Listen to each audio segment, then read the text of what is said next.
Hey guys, tonight we're going somewhere beige, somewhere with shag carpet deep enough to lose a toddler in, a wall phone with a cord long enough to lasso a horse, and a medicine cabinet that was quietly the most interesting room in the entire house. Tonight we're talking about Quaaludes, the little white tablet that America's suburbs swallowed by the fistful, while pretending everything was completely fine. Before we begin, a sincere thank you to the viewer who suggested tonight's topic. Genuinely, the comments are where nearly everything on this channel comes from, and I read all of them, even the ones written at 4 a.m. that just say the word turnip. If you enjoy what I do here, feel free to like and subscribe, but only if you actually enjoy this. Leave a comment telling me where you're listening from and what time it is for you, because somehow it's always 2 a.m. somewhere. And the channel is now on Spotify too, so if you'd rather drift off without a screen glowing in your face, the link is down in the description. Now dim the lights, switch on a fan for that soft white noise, and get comfortable, ideally somewhere you can't fall over. Let's pause for a second. Have you ever wondered what it actually felt like to run a household on a sedative marketed as harmless? What did a woman do all day in a spotless 4-bedroom colonial with nowhere to go and nobody to talk to until 3:30? Why did doctors hand these out like breath mints? What exactly is a wall banger, and why did it earn that name? Could you vacuum a living room while your legs slowly stopped returning your calls? Would you survive a casserole, 3 children, 1 bridge club, and a husband who wanted to know why dinner was on the ceiling? And how does a pill go from being the safe alternative to becoming completely illegal in under 20 years? Congratulations. You've just woken up in 1976 in a split-level house that smells faintly of pine sol and cigarettes. Your slippers are gold. Your appliances are avocado. And there is a small white tablet in a brown bottle upstairs with your name typed on the label. Good luck. Let's start where every day in 1976 starts, which is the bathroom mirror. The house is quiet in that particular way. Suburban houses are quiet at 7 a.m, which is to say the furnace is groaning and somebody's alarm clock is still going off 2 doors down. You open the medicine cabinet, and there it is on the second shelf, tucked between a bottle of Bayer and a tube of something for a rash nobody discusses. A small amber vial. Typed label. Your name. Your doctor's name. 3 refills. Directions that say 1 tablet at bedtime is needed, which is a phrase doing an enormous amount of heavy lifting. The words as needed are the most elastic 2 words in the English language. Needed by whom, and according to what standard? Needed on a Tuesday when the dryer breaks. Needed on a Sunday when your mother-in-law calls to ask why you sounded strange. The label does not clarify. The label assumes you are a reasonable adult who will interpret this instruction reasonably, which is a charming amount of faith to place in a person who's not slept properly since 1971. Look at the cabinet itself for a second, because it tells you everything. This is a small metal box recessed into the wall with a mirrored door that sticks, and it holds the entire pharmaceutical strategy of an American household. There is aspirin. There is mercurochrome, that orange antiseptic that stained everything it touched and possibly contained mercury, which it did. There is a bottle of Pepto. There is a razor, a jar of Vicks, and a rubber ear syringe whose purpose nobody in the family can confidently explain. And then there are the prescriptions, standing in the back row like the serious adults at a children's party. The bottle is glass, or increasingly by this point in the decade, brown plastic with a white cap. Child-resistant caps had been federally required for a few years by now, which meant that in most households the cap had been replaced with a regular one, or left slightly unscrewed, or defeated entirely by an 8-year-old within about 40 seconds. Childproofing works beautifully right up until it inconveniences an adult at 2 a.m. You pick it up. It has weight. There is something specific about the heft of a full prescription bottle that anyone who has ever depended on one will recognize instantly, and it is the exact opposite of the feeling of a nearly empty one. It is the feeling of having enough, of the month being handled. It's the same reassurance a peasant got from a full grain store, except the grain store fits in your palm and the harvest is a nice man with a prescription pad. And here is the part that makes this whole story work. Nothing about this moment feels illicit. Not one single thing. You're not hunched in an alley. You're not paying cash to a stranger. You're standing in your own bathroom, in a quilted housecoat, in a home you keep immaculate, holding a legally dispensed medication that a licensed physician determined you should have. The bottle came from a pharmacy with a fluorescent sign and a lunch counter. There is a small cotton ball stuffed in the top, because that was still a thing. That cotton ball is doing something profound, by the way. It is the pharmaceutical equivalent of tissue paper in a gift box. It says this item is medical, this item is careful, this item is fine. Nobody puts a cotton ball on top of something dangerous. You shake one out into your hand, just one. Because it's a Wednesday, and Wednesdays have been difficult lately. And this is what the bottle is for. The typed label agrees with you. The doctor agrees with you. The pharmacist agrees with you. Your neighbour, who has an almost identical bottle, agrees with you enthusiastically. The only party who has not weighed in is your central nervous system, and it is not much of a talker at this stage. It's taking notes. Let's take a good look at the thing itself, because it is deeply unimpressive. It is a small white tablet, chalky, faintly bitter, scored down the middle so you can snap it in half with a thumbnail if you're feeling responsible, which you are not. On one side, a name. On the other, 3 numbers that would eventually become a piece of American slang. 714. That's it. No warning symbols, no skull and crossbones, no fine print folded into a leaflet the size of a road map. It looks exactly like an aspirin that got into a good school. The company was Lemon Pharmaceutical, a Pennsylvania outfit, and 714 was simply their internal product code. That is the entire origin of one of the most recognizable pieces of drug slang in American history. Not a secret society, not a coded reference to anything meaningful. A number stamped on a pill press by a company that also made cough syrup. Somewhere there is a filing cabinet where product 713 and product 715 are sitting quietly, having never been shouted across a nightclub in their lives. Hold it up to the window. It is the diameter of a shirt button, maybe a little larger. It weighs nothing. If you dropped it on shag carpet, you would lose it forever and spend 20 minutes on your knees running your palm across the pile, which is a specific humiliation that many, many people experienced in this decade. Shag carpet consumed an enormous quantity of America's controlled substances and never gave any of them back.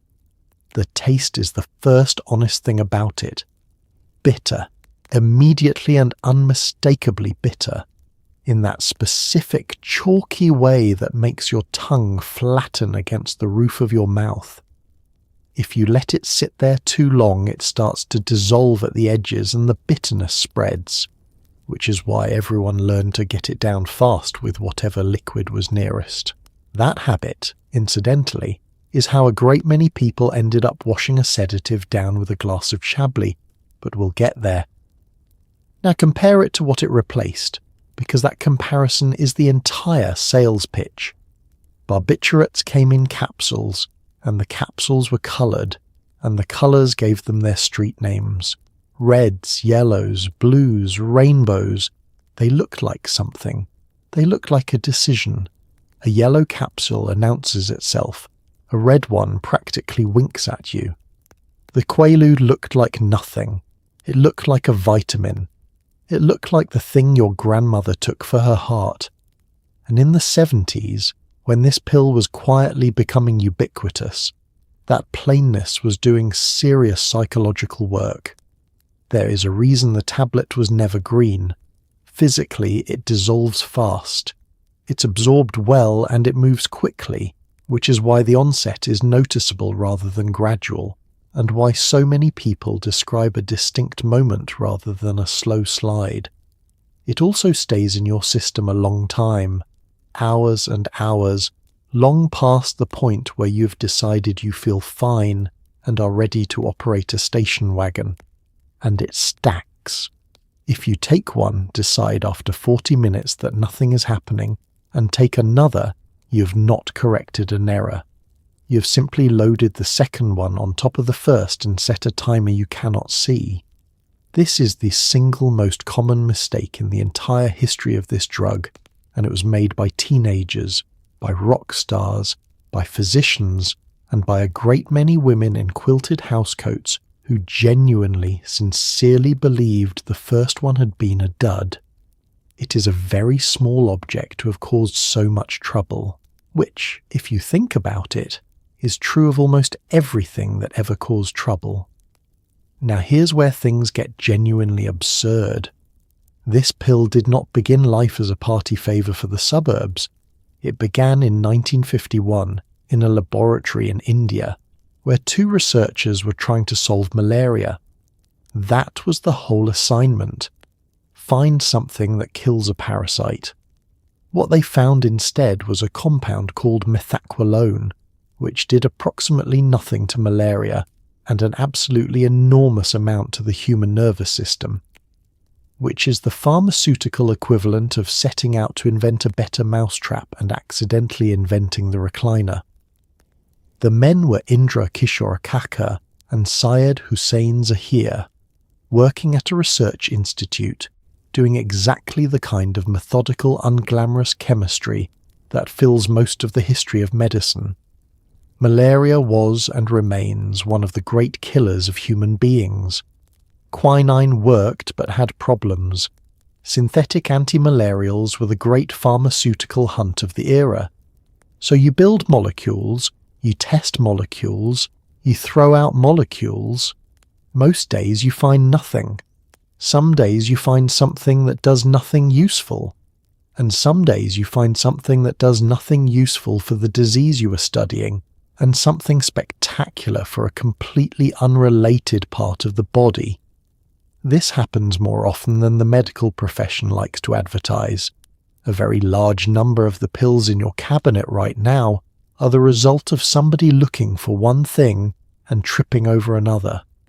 Drugs developed for blood pressure that turned out to grow hair. Drugs developed for angina that turned out to have an entirely different and far more marketable effect. Chemistry does not care about your grant application. Methaqualone did not kill parasites.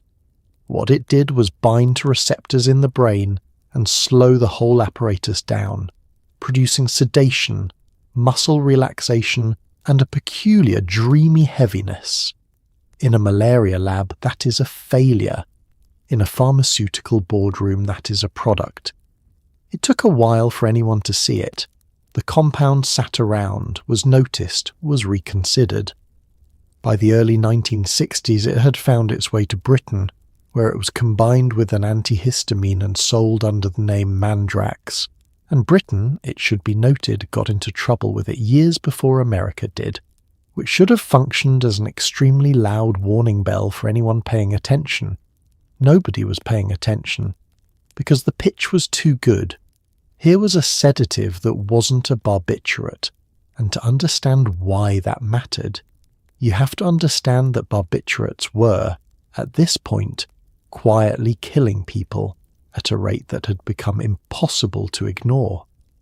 They had a horrible therapeutic window, meaning the dose that helped you sleep and the dose that stopped you breathing were uncomfortably close neighbours. They were involved in an enormous number of accidental deaths and an enormous number of deliberate ones. Doctors hated prescribing them and prescribed them constantly because the alternative was a patient who could not sleep. So when a salesman walked in with a tablet that promised barbiturate quality sleep without barbiturate quality risk, the medical profession did not interrogate that claim with tremendous vigour. It exhaled. That's the thing about the history of medicine. It is not usually a story of villains. It is usually a story of exhausted people being offered exactly the thing they desperately wanted to be true, and not asking too many questions in case the answer ruined it. Two men in a lab in India were looking for a cure for one of humanity's oldest killers. What they handed the world instead was a tablet that would put a generation of American housewives on the floor. Nobody plans these things. That's rather the point. Let's talk about branding, because somebody in an office got paid actual money for this. When the pill reached America in the mid-1960s, a Pennsylvania company called William H. Rorer put it on the market, and the name they landed on was Quaalude. The story goes that it came from the phrase quiet interlude, which is a lovely bit of poetry for a substance that would eventually be nicknamed the disco biscuit. In Britain it went out as Mandrax. Elsewhere it was Sopor, Parist, Optimil. Different labels, same tablet, same promise. Sleep without consequences. Look at that word again, Quaalude. 2 A's, which is an unusual thing to do to a word and was reportedly a nod to Maalox, another Rorer product, because the company liked the look of the double vowel. So the most notorious sedative in American history got its name partly from an antacid. Somewhere in the branding literature there is a lesson here about the arbitrariness of everything, but mostly it's just funny. Now consider the alternatives they could have picked. The chemical name is Methaqualone, which sounds like something that eats through a drain. Nobody's going to ask their doctor for Methaqualone. But quiet interlude? A quiet interlude is what you have between the second and third acts of something pleasant. It suggests a pause, a breath, a small civilized gap in the noise. It suggests a woman putting down a book and closing her eyes for a moment on a chaise longue. That is not a description of what the drug does. What the drug does is switch off large sections of your motor control while leaving you extremely pleased about it. But you cannot put that on a bottle. The other names are just as revealing. Sopor, from the Latin for deep sleep, which at least is honest. Parist, which sounds like a rest you're having in a slightly French way. Optimil, which sounds like a small optimistic mill. Somnifac. Mandrax, which is genuinely the most sinister of the lot, and inevitably became the one that outlived all the others. And here is where the branding met the medical establishment, which in the 1960s and 70s was a considerably chummier relationship than it is now. Pharmaceutical representatives visited doctors' offices constantly. They brought samples. They brought pens, notepads, desk calendars, clocks, pen lights, and lunch. A doctor's office in this era was essentially furnished by the industry. That drug company name was on the thing he wrote with, the pad he wrote on, and the clock he checked to see how far behind he was running. None of that is a conspiracy. It's marketing. But marketing works, which is exactly why anyone does it. The advertisements ran in medical journals, and the imagery is worth picturing. A tasteful photograph. A woman, usually looking drawn and tired, perhaps at a window. Copy about the burden of the sleepless patient. And then the product, positioned not as a chemical intervention, but as a kindness, a restoration, a return to the person she used to be. And the doctors reading those journals were not fools. They were general practitioners with waiting rooms full of people, working 10-hour days, being asked to fix things that medicine had no fix for.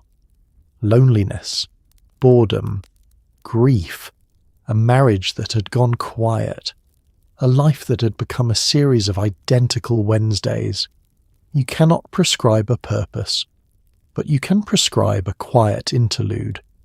And so they did, by the million, with the very best intentions, from behind a desk stocked with free pens. Here is the sentence that made everything possible. Quaaludes were advertised as a safer replacement for barbiturates, and the word that kept appearing in that pitch was non-addictive. Doctors read it. Pharmacists read it. Medical journals repeated it. And nobody at first asked the obvious follow-up question, which is how anyone could possibly know that about a drug that had existed for roughly 15 minutes. The barbiturates had spent decades killing people quietly, so the market was desperate for an alternative, and desperation is a terrible shopper. Think about what a claim of non-addictive actually requires.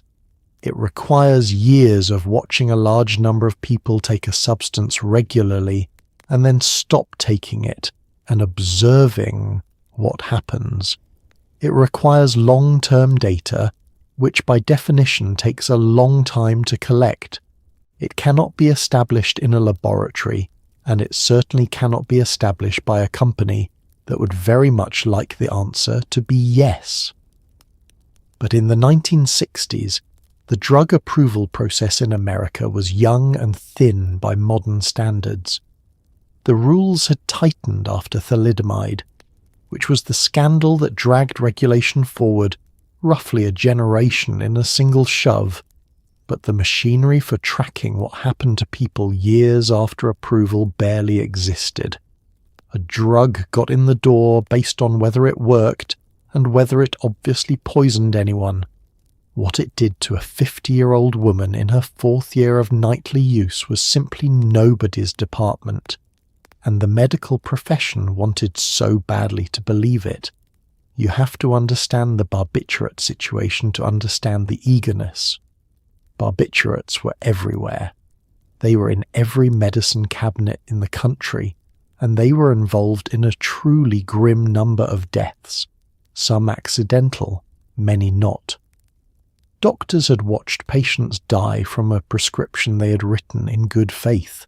That leaves a mark. So when the sales representative said the word safer alternative, he was not overcoming resistance. He was answering a prayer.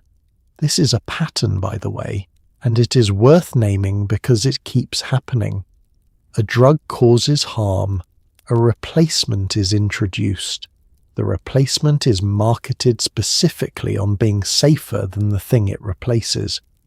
The claim is accepted with enthusiasm proportional to how much everyone hated the previous problem. And then, 10 or 15 years later, everyone discovers that the replacement has its own problem, which is different but not smaller. It happened with heroin, which was sold as the safe alternative to morphine. It happened with barbiturates themselves, which were the modern replacement for chloral hydrate and bromides. It happened with the Quaalude, and anyone who thinks this pattern concluded in 1984 has not been reading the news for the last 25 years. The truth about Methaqualone came out gradually and then all at once. It was addictive. Not mildly, not theoretically. Physically, chemically, seizure-inducingly addictive in a way that behaved very much like the barbiturates it had been sold as an improvement upon. Tolerance built fast. Dependence followed, and withdrawal, as we'll get to in a while, could be genuinely lethal. By the early 1970s, the reports were stacking up, and the word non-addictive quietly disappeared from the literature. Nobody made an announcement. Nobody sent a letter to every household. The word simply stopped appearing, the way words do when they have become embarrassing. But by then there were millions of prescriptions in circulation and a whole population of people who had been told by a person in a white coat that this could not happen to them. The most dangerous ingredient in that little white tablet was never the methaqualone, it was the reassurance. It's time for your appointment. Let's set the scene. A waiting room with wood panelling, a stack of ladies' home journals with the covers curled, and a nurse who calls you by your husband's last name preceded by the word Mrs., which is technically your entire legal identity in 1976. You're not here about a lump or a fever. You're here because you cannot sleep, and because you cry in the car, and because you have no vocabulary for any of that. The appointment lasts about 6 minutes. You leave with paper in your hand. Take in the room properly, because this is a piece of vanished architecture. The chairs are vinyl, and they exhale when you sit down. There is a fish tank, poorly maintained, containing 3 fish and an enormous amount of algae. There is a wall clock that ticks audibly. There is a table with a lamp nobody has ever switched on.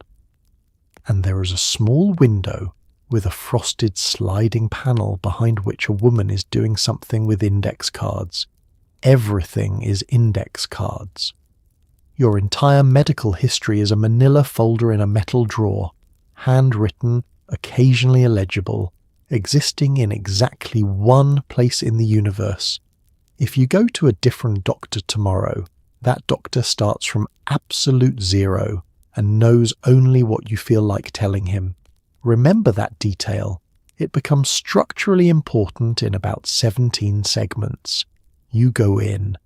The doctor is a man in his 50s who has known your family for years, who golfs with your husband's boss, and who is genuinely, sincerely kind.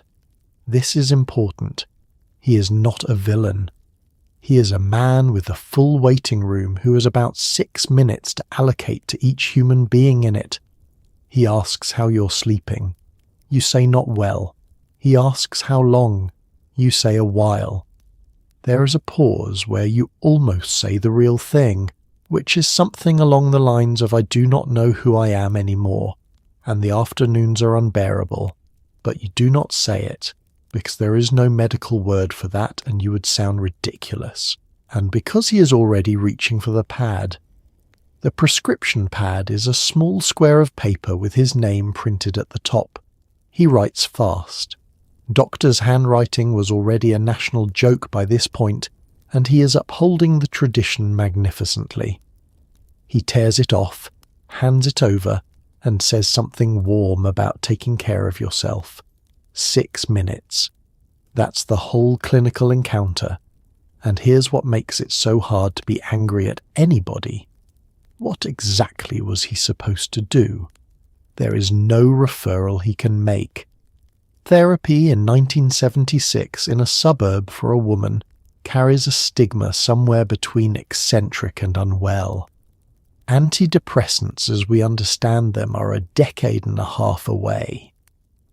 There is no such thing as a conversation about the structural loneliness of the post-war suburban design pattern being conducted in a general practice office between 2 people who have known each other since a church picnic in 1968. He has a pad. The pad works. The patient goes home and sleeps and comes back in 3 months looking better and thanks him. Multiply that 6 minutes by every general practitioner in America, 5 days a week, for 15 years, and you have not got a scandal. You've got a landscape.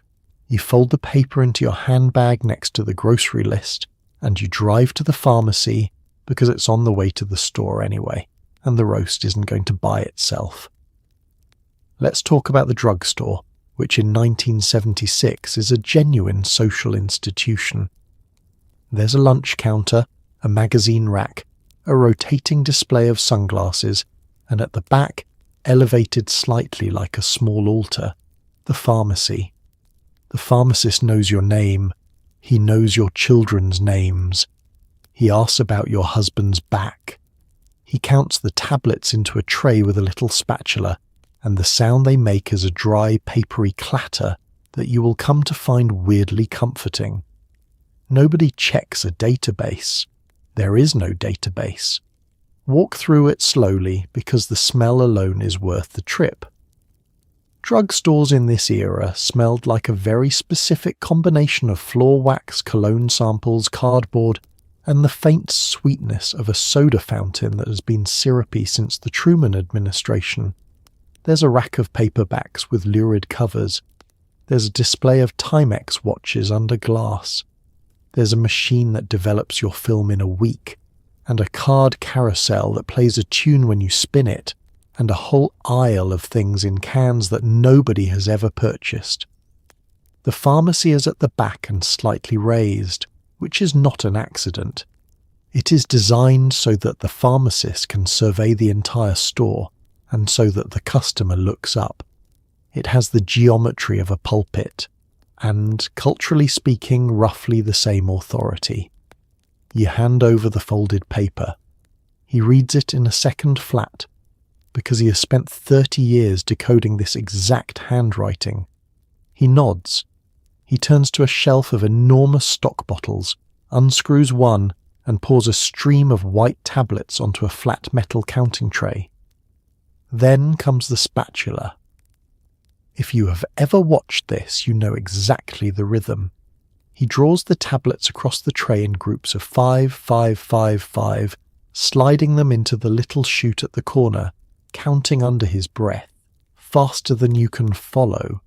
It is a small piece of craft, performed thousands of times, and it is oddly beautiful.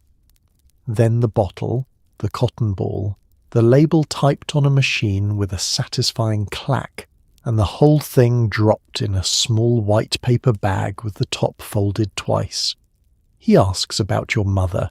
You say she's doing better. He says that's wonderful. He hands over the bag. And now consider what does not happen at this counter, because it is a very long list. There is no computer. There is no network connecting this pharmacy to the one in the next town, or the next state, or the one 2 miles away by the highway.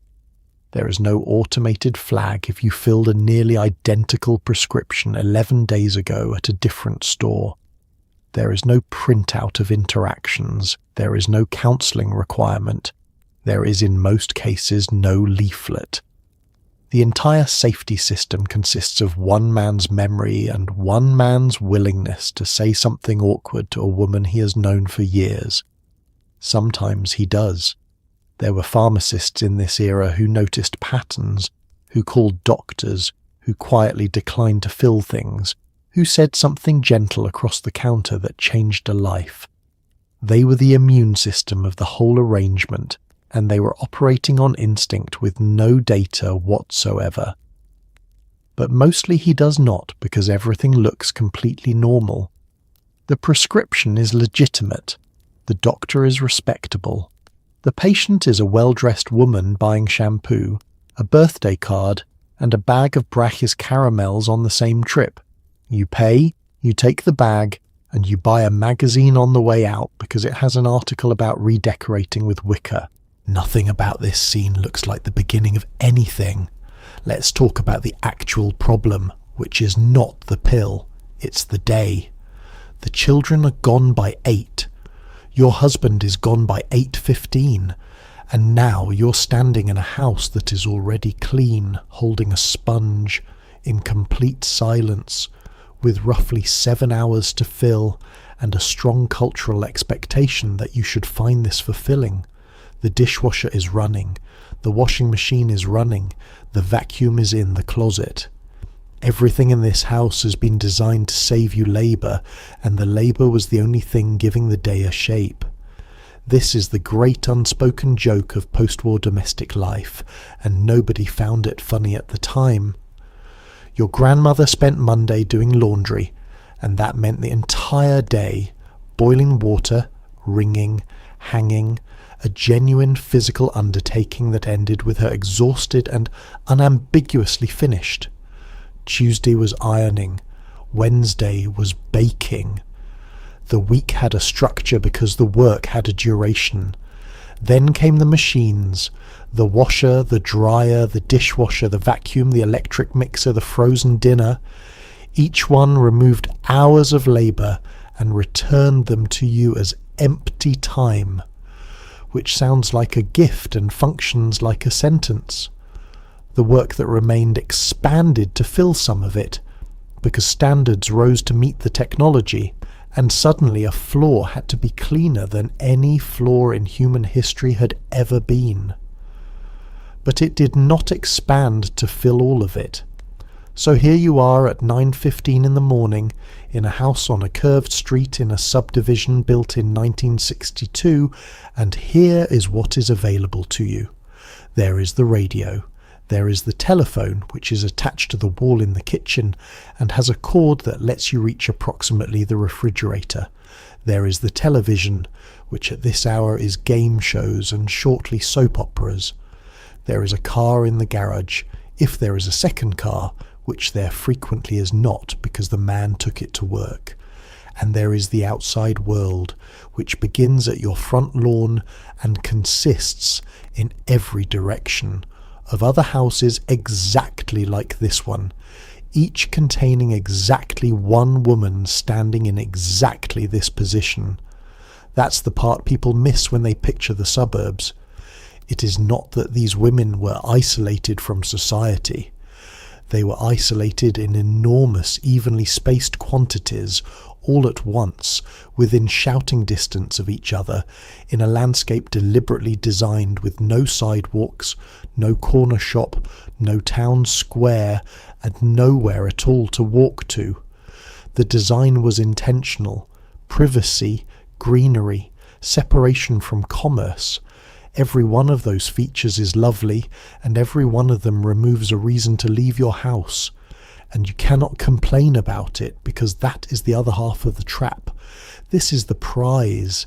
This is what the whole country spent the 1940s fighting for and the 1950s buying. The lawn, the appliances, the 2 children, the man with the steady job. Your mother would have wept for this house. Women in 1933 would have considered your dissatisfaction obscene. So you don't say anything. You put the sponge down. You look at the clock, which says 9:17, and you experience the specific horror of a clock that has moved 2 minutes in what felt like 40. Betty Friedan had already written about this in 1963 and called it the problem that has no name, and it sold 3 million copies, which tells you roughly how many women recognize themselves in it. But a book is not a solution. A book is a diagnosis. The solution, unfortunately, is upstairs in a brown bottle with a cotton ball in it, and it is only 9:17. Let's talk about what it actually feels like, because this is the part that explains everything else. About 20 or 30 minutes in, something loosens. It starts in the jaw and the shoulders, those 2 places you've been clenching since your wedding. Then a warmth spreads outward, and the tips of your fingers begin to tingle. A soft electric fizz like your hands have fallen asleep in the nicest possible way. Sounds get rounder. The refrigerator hum becomes almost pleasant, and the tight little voice in your head that lists everything you've failed at simply stops talking. That last part is the whole business model. Everything else is packaging. Let's go through it properly, because the sensory detail is what made this drug different from every other sedative on the shelf. First is the heaviness, and it is a good heaviness. The kind you get in the last 5 minutes of a massage or in a hot bath when your arms go loose. Your limbs acquire weight. Not numbness, weight. There is a difference, and the difference matters, because numbness is unpleasant and weight is delicious. Then the tingling, which users described consistently enough that it became a signature. A pins and needles fizz, particularly in the fingertips, the lips and the scalp. Warmth without heat. The word people reach for over and over in every account from every decade is glow. Then the muscle relaxation, which is genuine and pharmacological rather than psychological. Methaqualone is an effective muscle relaxant. Your neck lets go. Your lower back, which has been quietly furious since your second pregnancy, stops filing reports. Whatever your face has been doing all these years, it stops doing. And then, crucially, the anxiety goes. Not muted, gone. That churning background process that runs constantly in a certain kind of mind, the one that reviews yesterday's conversations looking for the moment you embarrassed yourself, just quietly closes.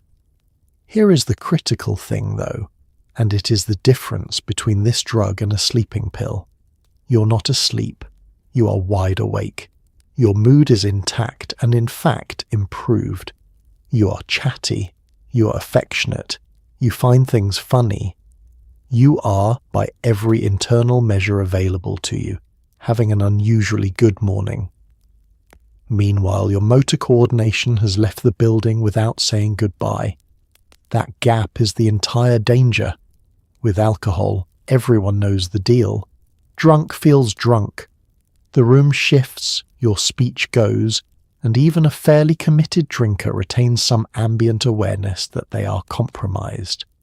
With this, your sense of your own competence remains almost completely undisturbed, while your actual competence falls off a cliff. You feel capable, you are not. Which is why a woman on a Quaalude does not think I should sit down. She thinks I should reorganize the linen closet. There is also a specific effect on judgment that goes beyond coordination, and it is best described as a shrinking of the future. Consequences do not disappear so much as become theoretically interesting. Yes, there is a school pickup at 3:30. Yes, that is a real event that will occur. But it has the emotional texture of something happening to a character in a book you're enjoying. And underneath all of it, the loveliest and most treacherous sensation of all, which is not euphoria, it is relief. Euphoria you can walk away from, relief you come back to. Now let's talk about trying to do anything at all.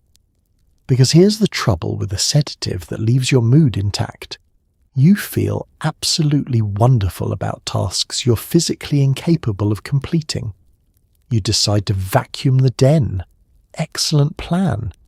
You retrieve the vacuum, plug it in, and discover that your legs have been replaced with two very agreeable strangers who are not taking instruction.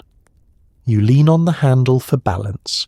The vacuum, being a wheeled object, does what wheeled objects do. You and the Hoover go down together like a doomed dance partnership. You're not hurt. That's the other thing. You're so relaxed that you land like a bag of laundry, which is genuinely why so many people walked away from falls that should have broken something. Your muscles never braced. Nothing was rigid enough to snap. There is grim mercy in it. You lie there for a moment on the carpet, looking at the ceiling, and here is the truly diagnostic detail. It is funny. You are laughing. Alone, on the floor of your den, at 11 in the morning, with a vacuum cleaner across your shins, having an excellent time. Let's continue the tour of household hazards, because the American home in 1976 was practically designed as an obstacle course for the sedated. Stairs. Every split level in the country has a half flight of carpeted stairs with no handrail on one side, because handrails were considered institutional and unattractive. You will go down these stairs many times, and on some percentage of occasions you will go down them faster and more horizontally than intended. The oven, gas, with a pilot light, and a heavy door that drops open onto your foot if you let go of it. You're now reaching into a 500-degree cavity with hands that have a slight lag between instruction and execution. The oven mitt is a quilted rectangle offering the thermal protection of an enthusiastic dish towel. The bath. This is the genuinely dangerous one, and it is not funny at all. A muscle relaxant, a warm room, and 18 inches of water is a combination that killed people, quietly, in houses exactly like this one, and got recorded as an accident because it was one. The iron. In 1976, you still ironed a great deal because polyester was pretending to be permanent press, and cotton was not pretending anything. An iron left face down on a board will scorch through a shirt, then the board cover, then get everyone's attention. The telephone, not physically dangerous but socially devastating, because you will have long, warm, sincere conversations you do not remember, and you will make commitments during them. Yes, of course you'll host the church group. Yes, of course you'll drive to the airport. And here is the pattern that eventually reveals itself, and it is the pattern of the whole story in miniature. The disaster is never the fall. The fall is comic. The disaster is the slow accumulation of small evidence. The chipped mug, the burned pot, the bruise, the scorched countertop, the phone call you can't account for. You clean it all up.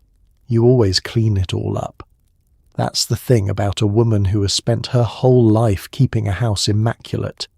She is extremely, tragically good at removing evidence. Let's discuss the drink, because somebody was always going to try this. Somewhere in the early 1970s, people discovered that if you took a Quaalude and washed it down with wine, the effects did not add together politely. They multiplied. The combination became famous enough to get its own name, the wallbanger. And the name is not a metaphor. It was named for the specific, observable, repeatable phenomenon of a person attempting to cross a room and instead making firm, sincere contact with the wall. Both substances slow your breathing. Together they were happy to slow it all the way. The word for what happens here is synergy, which sounds like something from a business seminar, and in this context means the two of them conspiring. 1 + 1 does not equal 2. 1 + 1 equals a woman on the floor of her own hallway, wondering how she got there and finding the question hilarious. The mechanism is not complicated. Both alcohol and methaqualone press down on the central nervous system. Both suppress the part of the brainstem that reminds you to keep breathing, which is a background process you've never once thought about, and which is running right now, faithfully, on your behalf. Push it a little, and you get drowsy. Push it harder, and your breathing gets shallow. Push it further, and it simply stops, without drama, without struggle, in a person who feels marvelous right up until the lights go off. Now here is why this became so ordinary in a suburban house rather than remaining a nightclub problem. It was never presented as mixing. Nobody at a bridge party thought of themselves as combining substances. There was a glass of white wine on the side table because there was always a glass of white wine on the side table. It was 5 o'clock. It came with the era the way cigarettes came with the era. And you had taken your tablet at 4 because the afternoon had gone long. Those two decisions were made 90 minutes apart by a person who did not connect them. And that disconnection is the entire problem. Nobody warned you because nobody warned anybody. There was no sticker on the bottle with a little wine glass and a red slash through it. That convention did not yet exist in any meaningful way. The label said 1 tablet at bedtime as needed, and it said nothing else at all. The 70s household ran on a low, steady tide of alcohol that we have somewhat forgotten. Cocktails before dinner were not an indulgence, they were a stage of the evening. Wine with the meal, something after.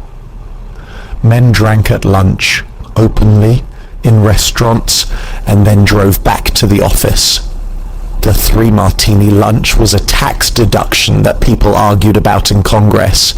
This was simply the ambient chemistry of American life. Layer a sedative into that and you do not get a scandal, you get a Tuesday. The results range from the comic to the catastrophic, often in the same evening. On the comic end, the woman who narrated her entire walk to the powder room and did not arrive, The man who fell asleep upright in a kitchen chair still holding a cheese cube. The guest who slid gently off the arm of the sofa mid-anecdote and continued the anecdote from the floor. On the other end were the car keys. This is the part that stops being amusing immediately, because the party ends at 11 and the babysitter has to be driven home and everybody gets in their cars. A driver on wallbangers is worse than a drunk driver in one specific and terrible way. They are not frightened. They have no internal alarm. They feel perfectly capable, and they are steering 2 tons of Detroit steel with no seatbelt fastened, because seatbelts were something the car had and nobody used. And on the far end were the mornings when somebody's husband could not wake his wife, and shook her harder. The drink had a jokey name. That was, in retrospect, an enormous part of the problem. It is very hard to be afraid of something called a wallbanger. Let's talk about the mornings, because the mornings are where the arithmetic stops working. You wake up and there is a bruise on your hip the size of a saucer, going that deep purple that means it's been there a while. There's another on your forearm. You have no story for either of them. Not a vague story, not a hazy story. None. Your body has been out doing things without filing a report, and so you begin the daily ritual of every woman on Ludes in 1976, choosing an outfit based on coverage, long sleeves in July, a scarf tied in a way you've never worn it before, slacks instead of the dress, because the dress ends above the knee, and the knee is currently a colour not found in nature. You develop a genuine expertise in this. You know exactly which cardigan hides which region. The bruises are a direct product of the pharmacology, which is worth understanding because it explains why there are so many of them. You fall more, obviously, but you also fall differently. A person with normal muscle tone braces catches themselves, redistributes the impact across a hand and a forearm. A person with relaxed muscles goes down as a single unit and takes the whole blow on whatever surface arrives first. The hip, the shoulder, the outside of the thigh. And then there is the collision that isn't a fall at all, which is the great unrecorded majority. You misjudge the door frame and clip your shoulder on it. You catch your hip on the corner of the kitchen counter hard and register it as a distant thump. You bang your shin on the coffee table, that low walnut slab with the sharp edges that every living room in America contained, apparently designed by someone with a grudge against Tibius. None of these register at the time because the drug is also incidentally an analgesic in the practical sense. You are relaxed enough that pain arrives softened and gets filed as unimportant. The signal comes in and nobody answers it. So the record is written on you overnight, in colour, and you read it in the morning like a stranger's diary. Here is the specific psychological horror of this, and it is worse than the injuries. It is the erosion of your own testimony. You're a person who has always known what happened yesterday. That is a basic feature of being a mind. And now, several times a week, your body presents you with physical evidence of events you were present for and did not record. You start doing forensics on yourself. You look at the bruise and try to reverse engineer the furniture. Was it the counter? Was it the stairs? You check the house for corroborating damage the way an insurance adjuster checks a claim. A dent in the drywall, a chipped tile, a dish missing from the set that you cannot remember breaking but which is definitely not in the cupboard. And then comes the other cost, which is what you have to say to people. Your daughter asks about your arm. You say you caught it on the car door. Your husband asks about the hip, and you say you slipped on the stairs, which is almost certainly true and which you are stating as a fact you do not possess. Your neighbour, who has bruises of her own and an identical brown bottle, does not ask at all, and that silence between the two of you is its own kind of conversation.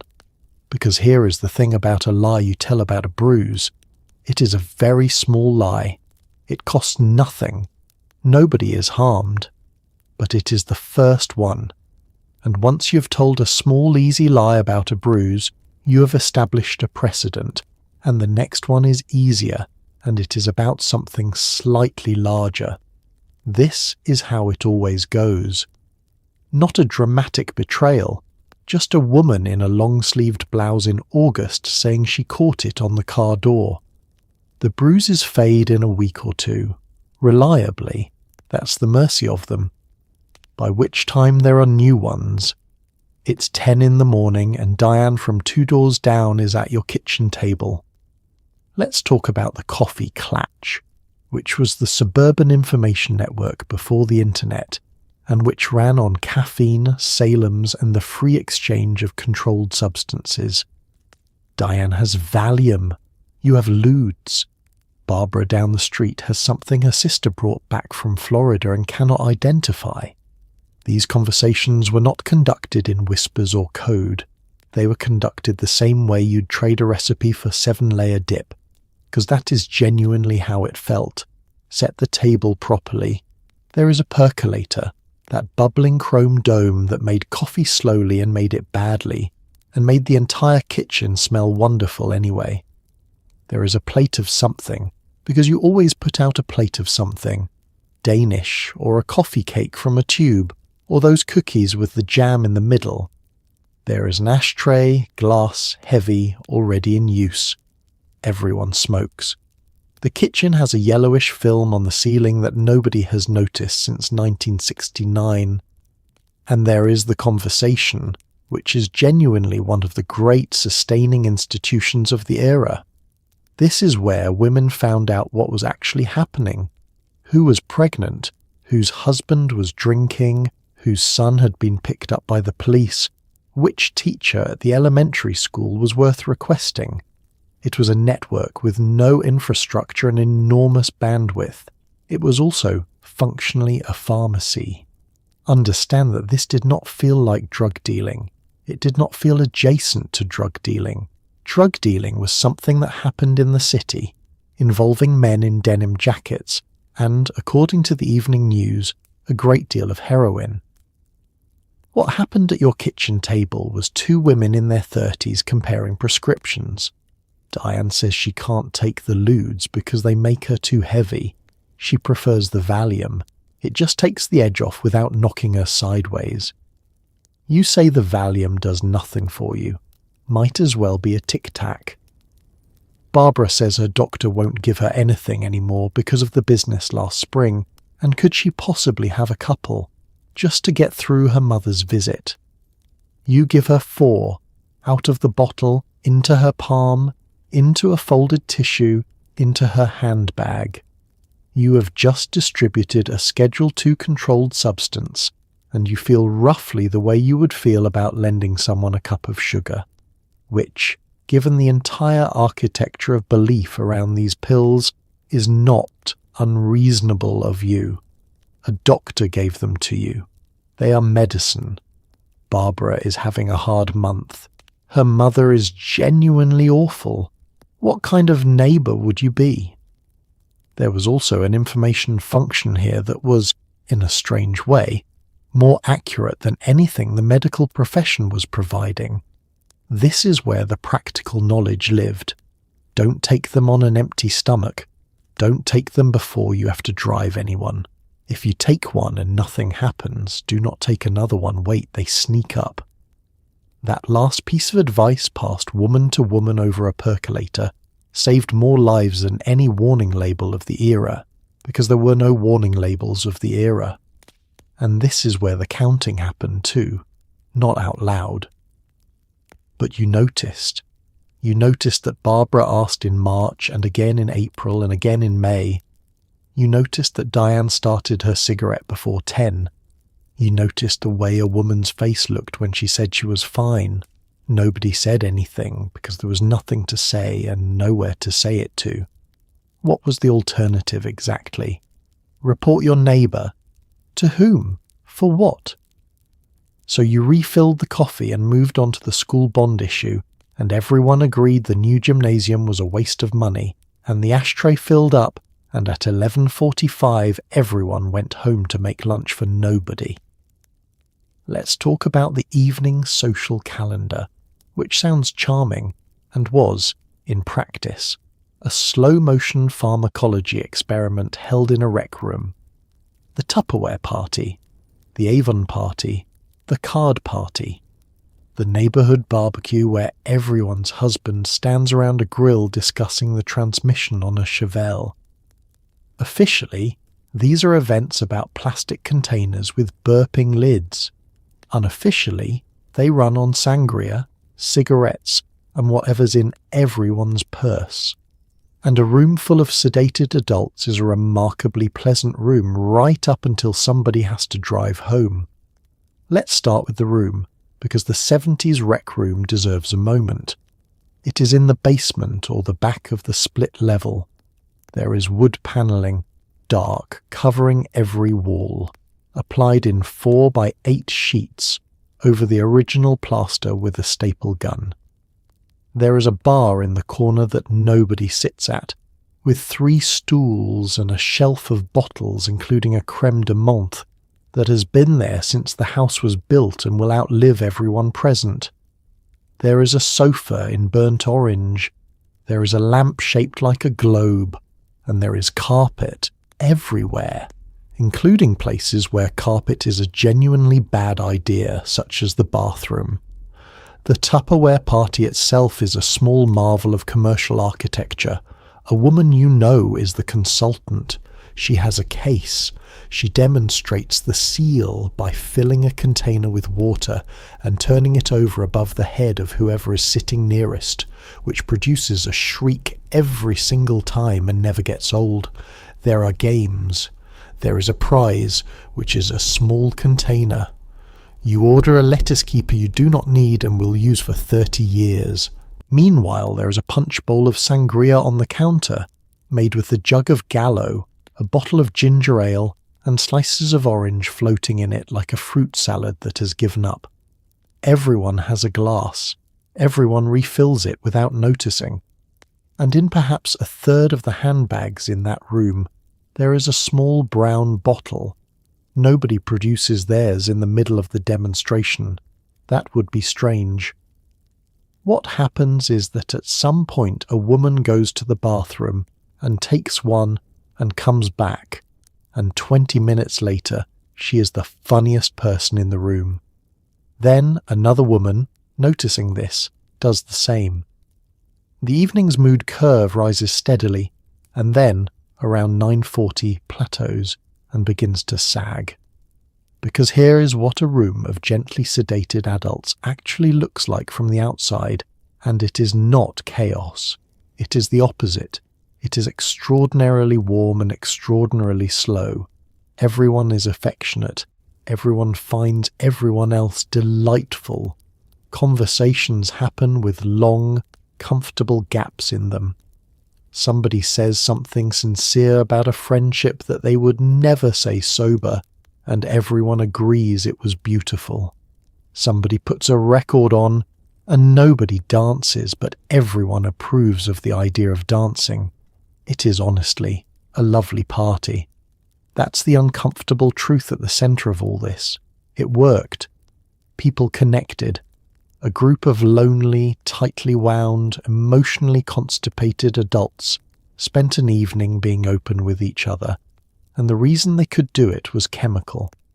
And then 11 o'clock arrives, and the lettuce keepers get ordered, and everybody gets their coats, and everybody walks out to a driveway full of enormous cars.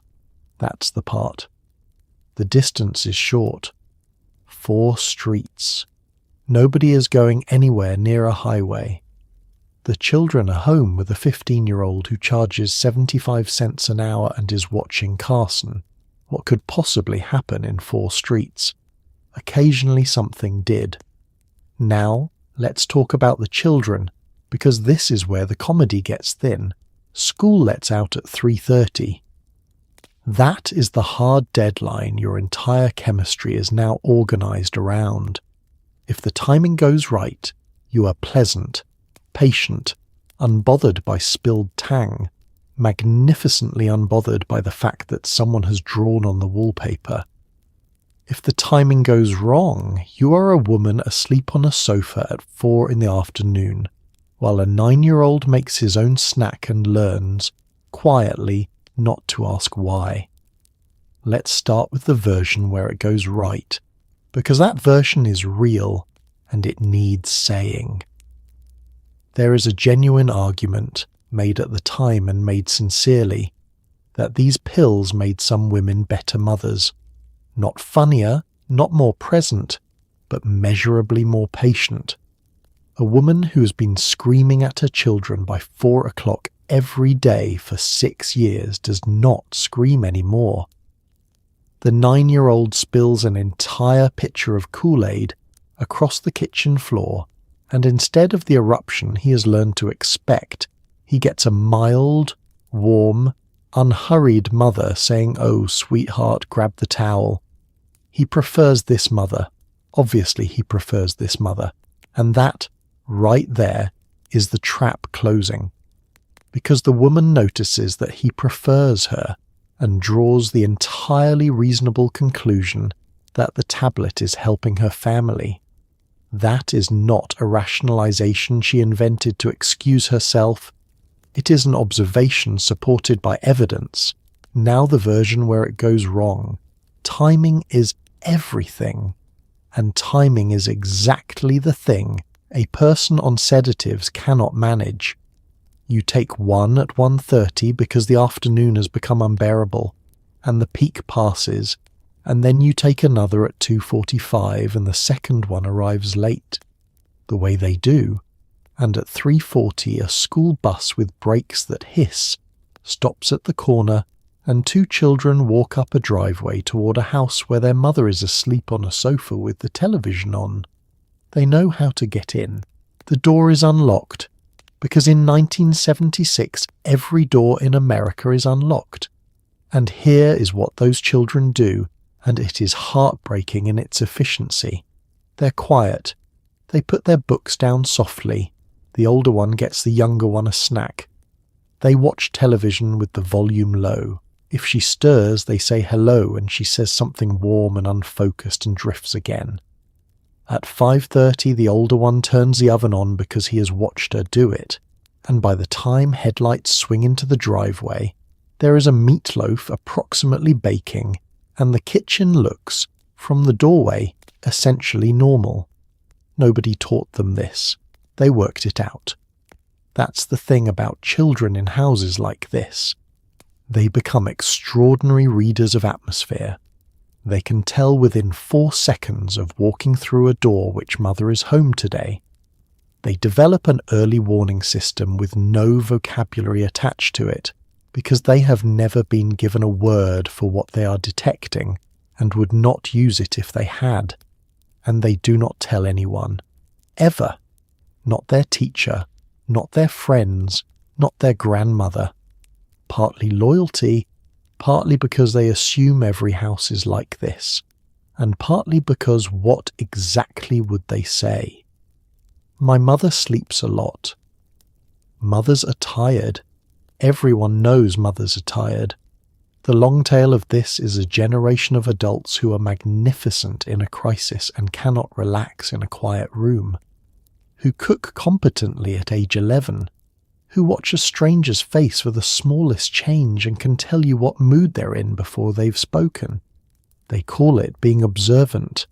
It was training. It's time for dinner. Bad idea.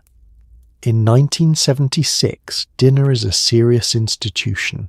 It happens at 6. It involves a casserole, and it must be on the table when the garage door goes up. So you start the oven, you assemble the tuna noodle thing with the crushed potato chips on top, and you sit down for 1 moment on the sofa while it bakes. That is the last decision you make for approximately 50 minutes. What wakes you is not a timer. It is the smoke detector, assuming you have one, which you probably do not. Smoke detectors were only just becoming common in American homes around this point, and most houses had precisely 0 of them. So what actually wakes you is smell, arriving through the fog, taking its time, being interpreted first as an interesting note in a dream, and only later as information. Let's talk about the food itself for a moment, because the American dinner of 1976 was already a chemistry experiment before anyone in the kitchen took anything. It begins with a can of condensed soup, cream of mushroom, usually, which functioned less as a soup and more as a structural adhesive. Into a dish it goes with noodles, a can of tuna, a bag of frozen peas that goes in still frozen, and a topping of something crushed, either potato chips or those fried onions from a can. 40 minutes at 350.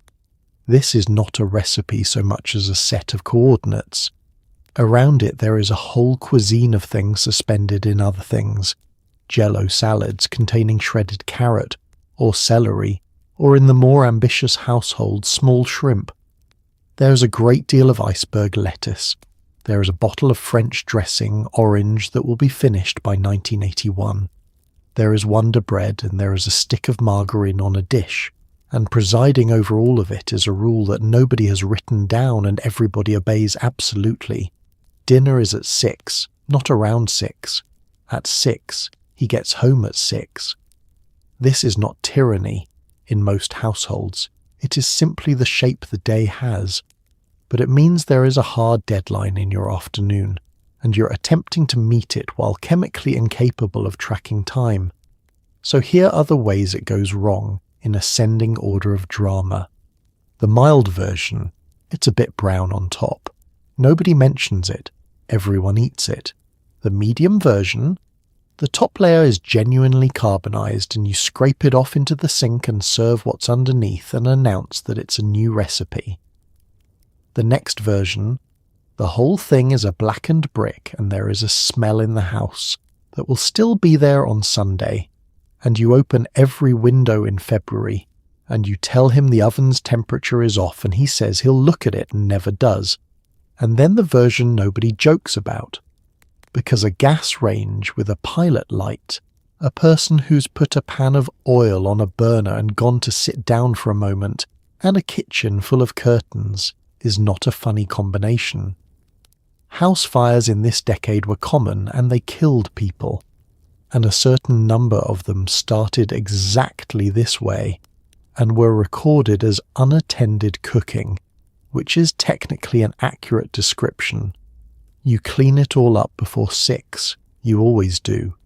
The pan goes in the sink to soak, the window is open, the fan is on, and you have started something new from a box, and you are standing at the counter in an apron with your hair done because there is a general expectation about that too.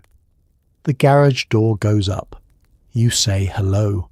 He says something about traffic.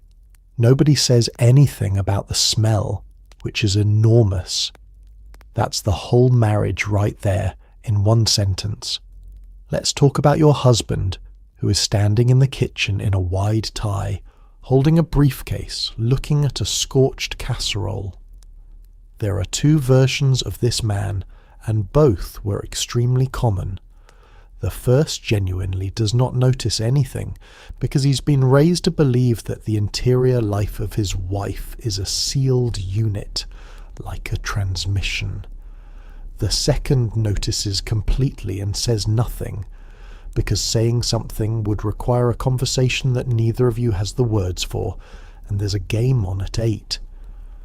Let's be fair to him for a moment, because this story is usually told with him as furniture, and that is not quite honest either. He gets up at 6:15. He drives 40 minutes each way in a car with no air conditioning and a radio with 2 working buttons. He works at a job he did not particularly choose, for a company that will let him go without ceremony if the quarter goes badly, and his entire identity, his whole standing as a man, rests on his ability to keep the money coming. If that stops, everything stops.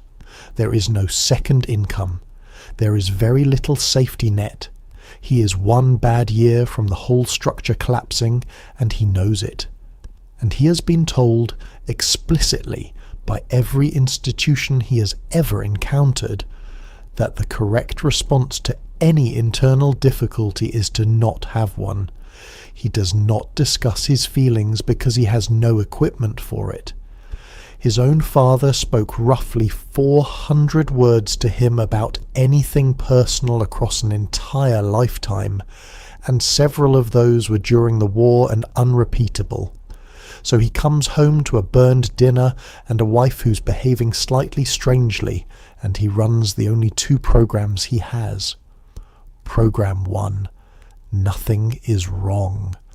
This is a genuinely powerful cognitive achievement, and it should not be underestimated. He can walk past a woman asleep on the sofa at 5 in the afternoon, hang up his coat, and register the event as she must have been tired. He can do this 300 times. He is not lying. He has simply never been asked to look at her, and he does not know that looking is something that is done. Program 2.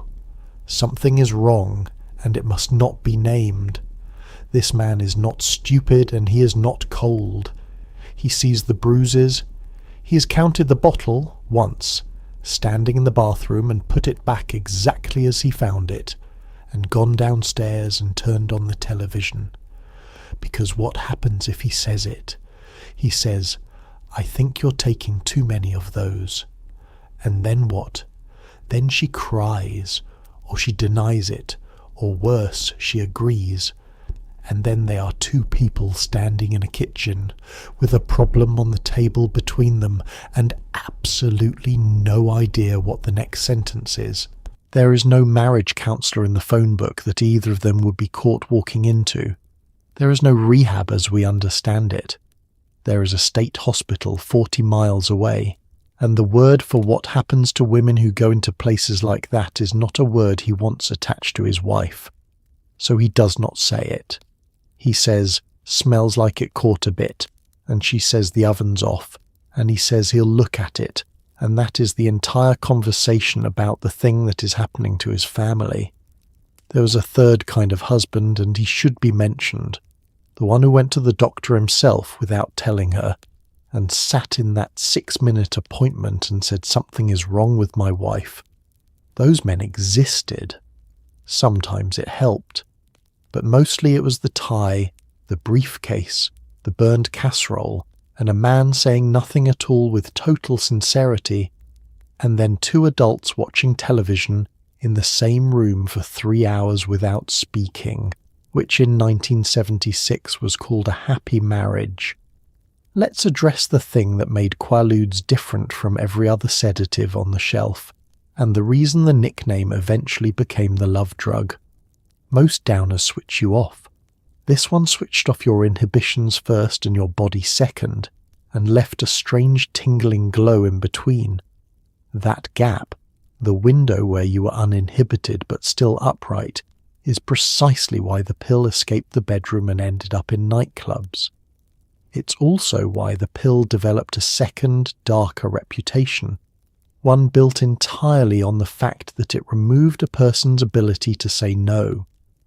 Let's take the pleasant part first, because it explains the drug's cultural momentum. The window is maybe an hour, maybe 90 minutes. In it, a person is warm, tactile, talkative, affectionate, and largely free of the anxious self-monitoring that governs most human interaction. The tingling makes physical contact feel amplified. Ordinary shyness dissolves. People who had never in their lives said an affectionate thing out loud found themselves saying several. For a great many couples in 1976, in bedrooms with popcorn ceilings and a clock radio on the nightstand, this was, without exaggeration, the closest thing to a solution their marriage had found in years. A husband and wife who had not touched each other with any real attention since the second child, chemically escorted back into the room. It is not a nice thing to think about. It is also true, and it explains a great deal about why nobody stopped. But now we have to talk about the other half, and the tone has to change. because this part is not funny at all. The same properties that made the drug loosen a marriage made it a weapon, a substance that removes inhibition, then removes coordination, then removes memory, given to a person without their knowledge, is not a party drug. It is a tool for committing a crime and destroying the evidence at the same time, and that is precisely what it was used for systematically by people who understood exactly what they were doing. The most famous case in American history involved the beloved television comedian who admitted under oath to obtaining these pills for the specific purpose of giving them to women he wanted to have sex with, and dozens of women eventually described the same pattern across decades. The pills, the drink, the blur, the waking up. The reason that case matters here is not the celebrity. It is what it revealed about the era's blind spot, because the mechanism was not secret. Everybody knew what these did. It was discussed openly, in clubs, on records, in comedy routines. The word for it in circulation at the time was seduction, and that word was doing an enormous amount of concealing. There was no category for it. A woman who woke up somewhere with no memory had, under the assumptions of 1976, been foolish. She had taken something, she had been drinking. The law had almost no framework, the culture had none, and she herself frequently had no idea what had happened, only an absence where an evening should have been.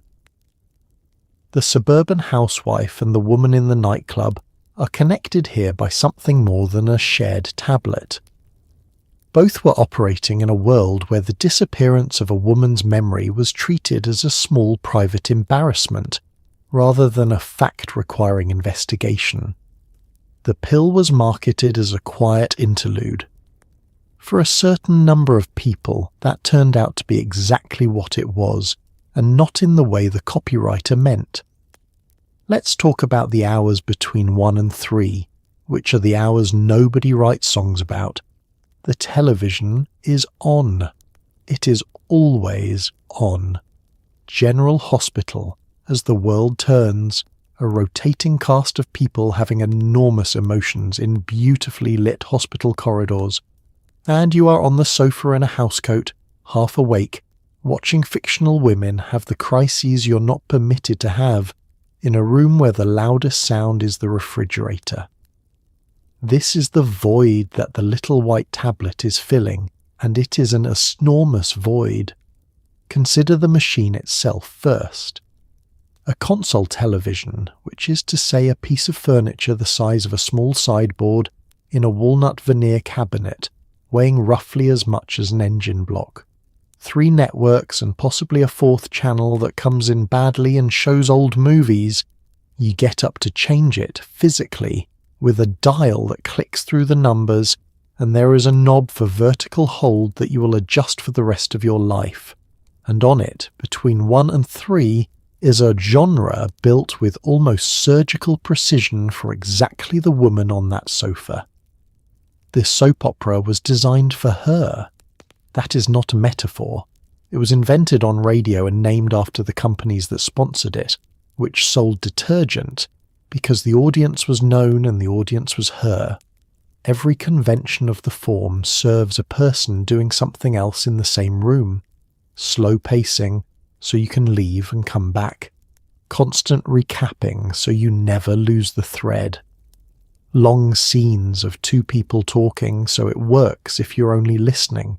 Story arcs measured in months, so it becomes a companion rather than an event.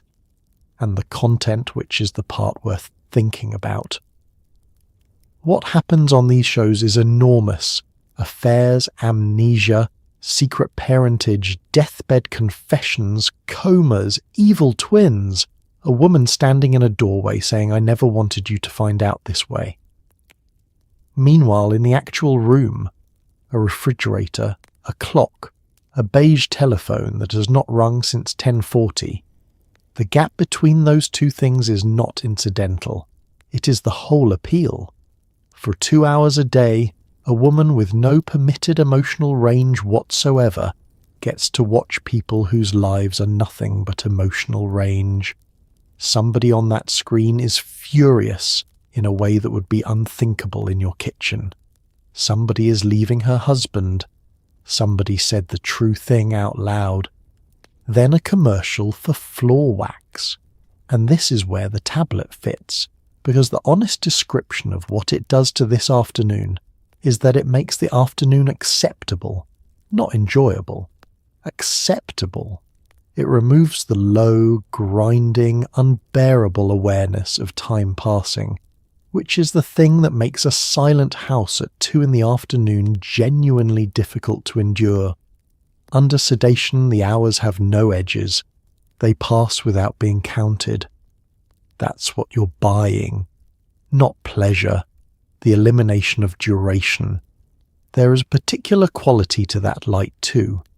2 o'clock in the afternoon, filtered through a sheer curtain onto a beige carpet, in a room where the television is the only thing moving. Anyone who has ever been unemployed, or convalescing, or grieving, knows that exact light, and knows there is something faintly unbearable about it. You could go outside. There's nowhere to go. You could call someone. Everyone you might call is on a sofa in an identical room, watching the same program, wearing the same housecoat, and if you called her you would both talk about the show. At 3 o'clock the credits roll on the second one, and there is a game show, and then it is 3:30, and there is a school bus at the corner, and the day has a purpose again. 7 hours. Every weekday. For years. Let's put this in context, because your medicine cabinet is not a one-drug operation. Before the Quaalude there was Milltown in the 1950s, the first blockbuster tranquilizer, handed out at Hollywood parties in candy dishes. Then came Valium, which by the end of the 1960s was the single most prescribed drug in the entire United States, and stayed there for well over a decade. The Rolling Stones wrote a song about it in 1966, so when the Quaalude arrived, it wasn't breaking new ground, it was joining a lineup. So let's rank the shelf, in the order they arrived, and see how the little white tablet actually compares. Start with the ancestors, which are worse than anything that follows. Bromides in the 19th century, which sedated you effectively and accumulated in your body until you went slowly and permanently strange. Chloral hydrate, which is the original knockout drops of detective fiction, and which tasted appalling. Then the barbiturates from the early 20th century onward, which were genuinely effective, genuinely widespread, and genuinely lethal, with a gap between the sleeping dose and the fatal dose narrow enough to kill a person who simply lost count in the dark. Then, 1955, Milltown, meprobamate. And this is where it becomes a cultural phenomenon rather than a medical one. Milltown was the first drug in history to become a genuine consumer craze. Pharmacies put signs in the window saying they had it. Comedians did routines about it. It was reportedly served in bowls at parties in Los Angeles. Within a year of release, it was one of the fastest-selling drugs America had ever seen. It was sold as a tranquilizer for the anxieties of modern life, which is a phrase that should always make you check your wallet. Then, 1960 and 1963, the benzodiazepines. Librium first, then Valium. And Valium is the giant. It was the most prescribed drug in America for a solid decade, moving billions of tablets, and it earned the nickname that this whole category now carries. Mother's Little Helper. That was the Rolling Stones in 1966, and the song is genuinely cruel about it, describing a woman running to the shelter of a little yellow pill, and it landed hard because everybody recognized her. Now place the Quaalude in that lineup, arriving in America in the mid-60s and peaking in the 70s. By prescription volume, it never came close to Valium. Valium was in every house in the country. The Quaalude was in a great many houses, which is different. by what it did to you, it sat much closer to the barbiturates than to the benzos, heavier, more physical, less anxiety management and more full-body shutdown. Valium takes the edge off and lets you keep going. A Quaalude ends the discussion. By reputation, though, it beat every one of them, and that is the interesting part. Valium sold more, harmed more people in absolute terms, and destroyed more marriages. But nobody wrote songs about disco and Valium. Nobody made a slang term out of it that people still recognize 50 years later. Valium was the wallpaper. The Quaalude was the story. And here is the pattern that runs through all of them, from bromide to Milltown to Valium to the 714. Each one arrived as the safe answer to the last one's problem. Each was greeted with relief. Each was prescribed mostly to women, mostly by men, mostly for a condition that was not medical. 4 generations of chemistry, all of it aimed at the same target, which was never actually a disease. It was an empty house at 2 p.m. Let's talk about the worst day of the month, which is the day the bottle rattles wrong. You know the sound. Full bottle, dull thud, half bottle, healthy shake. And then one morning it makes a thin little tick, tick, tick, and something cold goes through you that has nothing to do with the weather. It is Saturday. The office is closed until Monday. You count what's left. You count again in case you got it wrong. You begin, quietly, and without ever using the word, to ration. Rationing's a fascinating thing to watch a person do, particularly a person who would be genuinely offended if you suggested she had a problem. It has all the hallmarks of sound domestic management. She's being sensible. She's planning ahead. She's doing exactly what she does with the grocery budget and the heating oil, which is to say, allocating a limited resource across a known period. The arithmetic goes like this: 4 tablets, 52 hours until Monday morning, when the office opens at 9 and you can call, and the receptionist can leave a message and the doctor can call it in, which might be Monday afternoon or might be Tuesday. So call it 72 hours to be safe. 4 tablets across 72 hours, 1 tonight, 1 tomorrow night. That leaves 2 for Monday, which is generous, which means it's fine, except that tonight is Saturday, and Saturday means the Hendersons are coming for dinner, and dinner with the Hendersons requires you to be a specific kind of person for 4 hours. So really you need one before they arrive, at about 5:30, and then possibly a half before dessert. The arithmetic has now changed, and you did not experience that as changing it. You experienced it as accounting for circumstances. This is the moment worth pausing on, because it is the most honest moment in this entire story.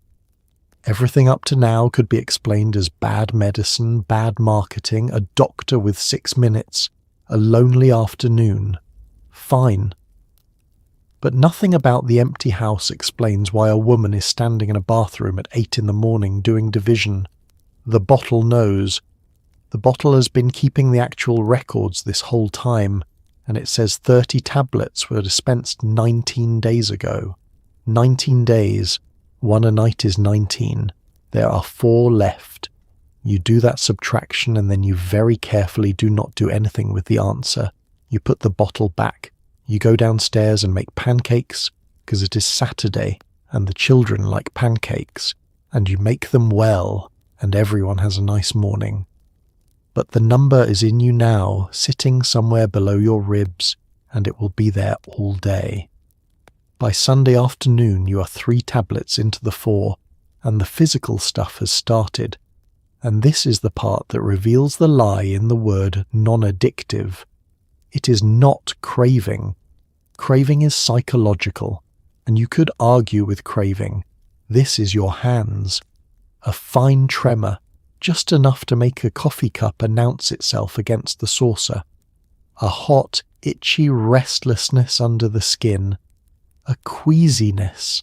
And underneath everything, a sourceless dread. An absolutely certain feeling that something terrible is about to happen, which attaches itself to whatever is nearest, the car, the children, a noise in the basement. You did not know a chemical could manufacture dread. Nobody told you that. By Sunday evening you have made a decision, and it did not feel like a decision. You took the last one at 4, which means Monday morning, before the phone call, before the pharmacy, there is a gap of about 16 hours to be lived through, and you will live through it standing in a kitchen making school lunches with hands you're watching very carefully. And on Monday, when the bottle is full again, and it makes that good solid weight in your palm, the relief you feel is not about the drug at all. It's about never having to count again until the 19th day. Now let's talk about a skill nobody taught you and you learned anyway. There is a doctor 2 towns over who does not know your regular doctor. There is a walk-in clinic near the highway. There is your mother's physician who is old and kind and writes what you ask for. And because it is 1976, none of these offices can talk to each other. There are no shared records, no flags, no computer anywhere in the chain. The entire safety system is a filing cabinet, and the assumption that a well-dressed woman is telling the truth. Let's dwell on that absence for a second, because from where you are sitting now it is almost impossible to imagine. Today a prescription for a controlled substance passes through a state database before you have left the parking lot. In 1976, the information about what you were prescribed lived in exactly 2 places: a manila folder in one office and a paper log in one pharmacy. Neither could see the other. Neither wanted to. A woman could hold 4 active prescriptions from 4 physicians in 3 towns, and no human being on earth would possess that fact. So the craft develops, and it is a craft, and the appalling part is how naturally a respectable person takes to it. Rule 1 is presentation, and you already have this. You're a white woman in her 30s in a good coat, driving a station wagon, married, church-going, with a handbag that matches her shoes. Every assumption in the room is working for you. Nobody in that waiting room is looking at you and thinking about narcotics. They are thinking, that's a nice coat.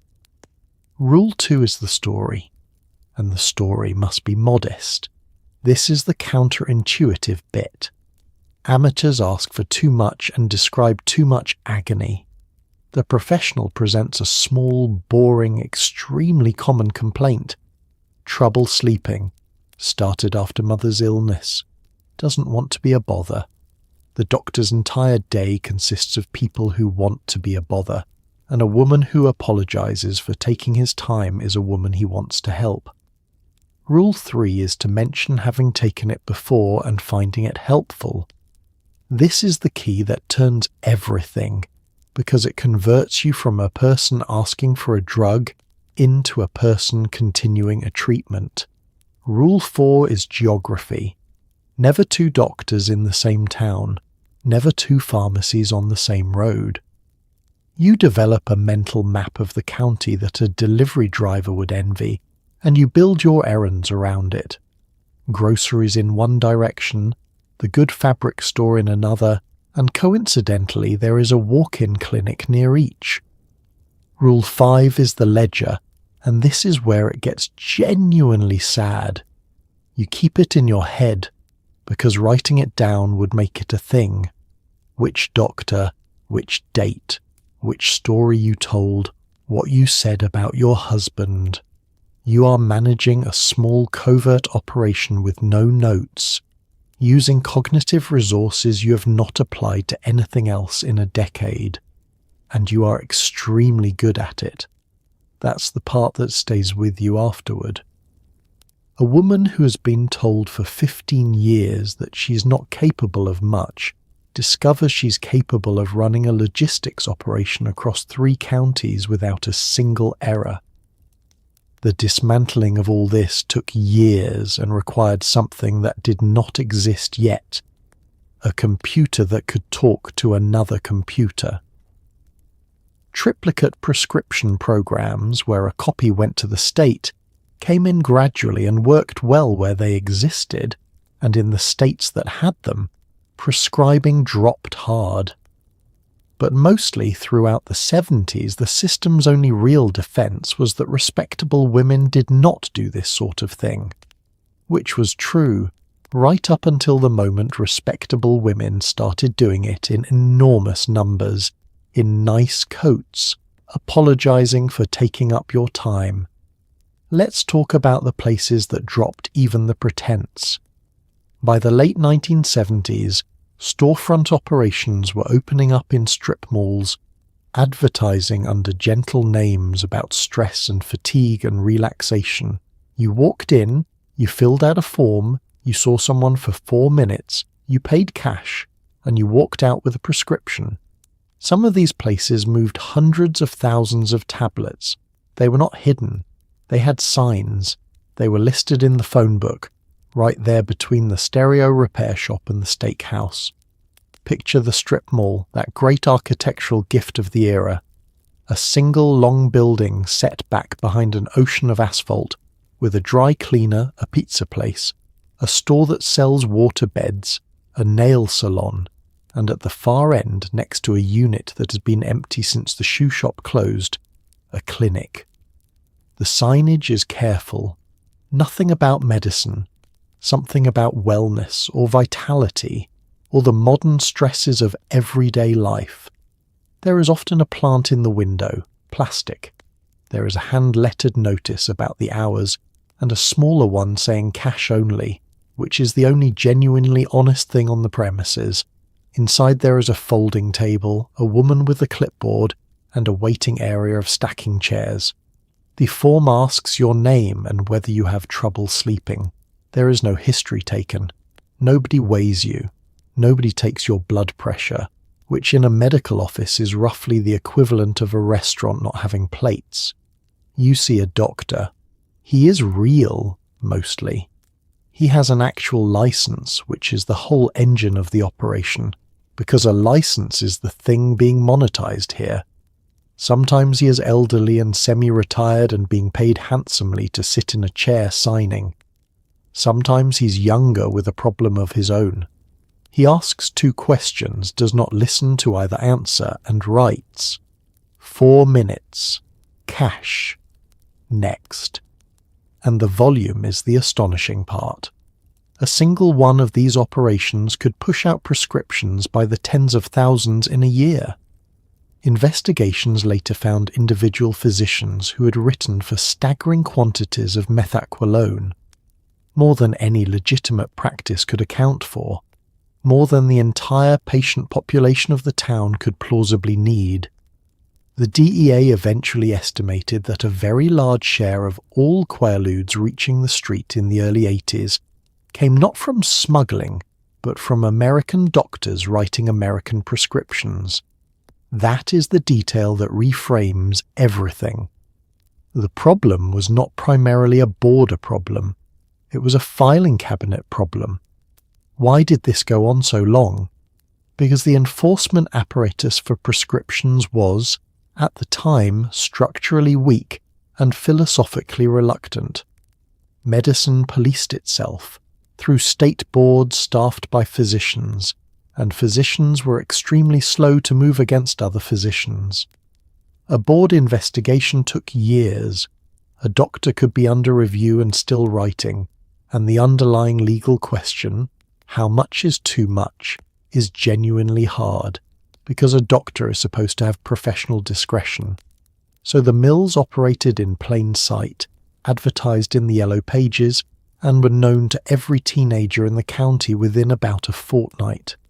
And the customers, worth noting, were not only teenagers. They were also women who had run out on a Saturday one too many times and could no longer face the performance in Dr. Whitman's office. The small lie, the apology for taking up his time. There is something almost restful about a place that has dispensed with all pretense. You hand over the cash. Nobody asks how you're sleeping and means it. At least it's honest. Let's talk about tolerance, which is the quiet mathematics underneath all of this.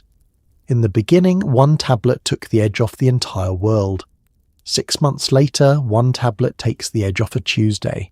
So you take 2, and 2 works beautifully for a while. Then 2 is just baseline, just the number that makes you feel normal, and normal is now a chemical achievement rather than a default setting. And the truly cruel part is that the dose required to feel good keeps climbing, while the dose that stops your breathing stays exactly where it was. That last sentence is the entire pharmacology of every overdose in history, and it deserves a moment. 2 lines on a graph. The first line is how much you need to feel the effect, and it rises steadily as your nervous system adapts, because your nervous system is a homeostatic machine whose entire job is to counteract whatever is being done to it. Push it down with a sedative every night, and it pushes back up, cranking its own excitability to compensate, so that by month 8, it takes twice as much to achieve the same quiet. The second line is how much it takes to suppress your breathing, and this line, for Methaqualone as per the barbiturates, barely moves at all. So the 2 lines, which started comfortably far apart, converge. The safe zone narrows month by month, invisibly, while the person inside it feels only that the pills have become disappointing. Nobody experiences this as a graph. Here is how it is actually experienced.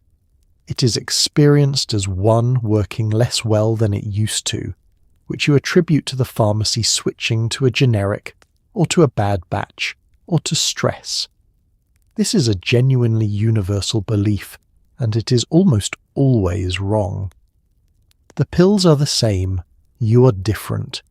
It is experienced as the discovery of a new baseline. There was a time when 0 tablets meant fine. Now 0 tablets means shaking hands and a sour dread by mid-afternoon, and 1 tablet means fine. You have not gained a good feeling. You have relocated the floor. It is experienced as bargaining, which is where the small self-negotiations live.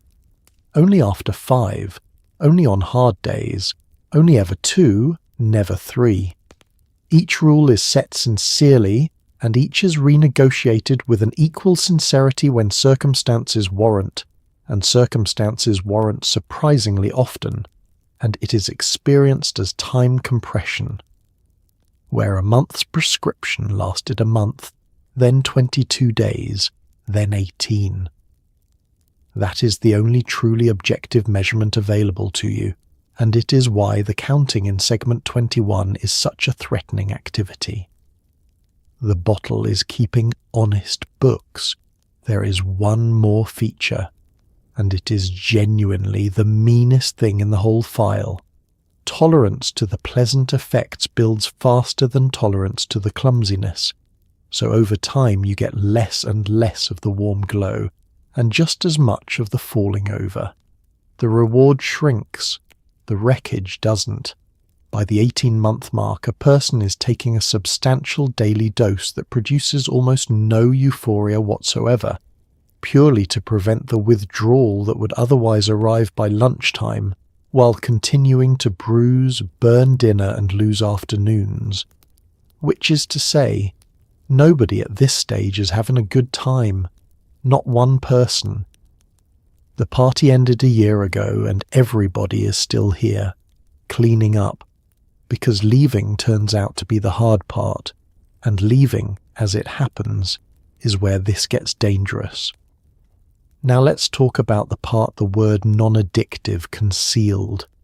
Because stopping a heavy Quaalude habit was not a matter of a bad weekend and some soup.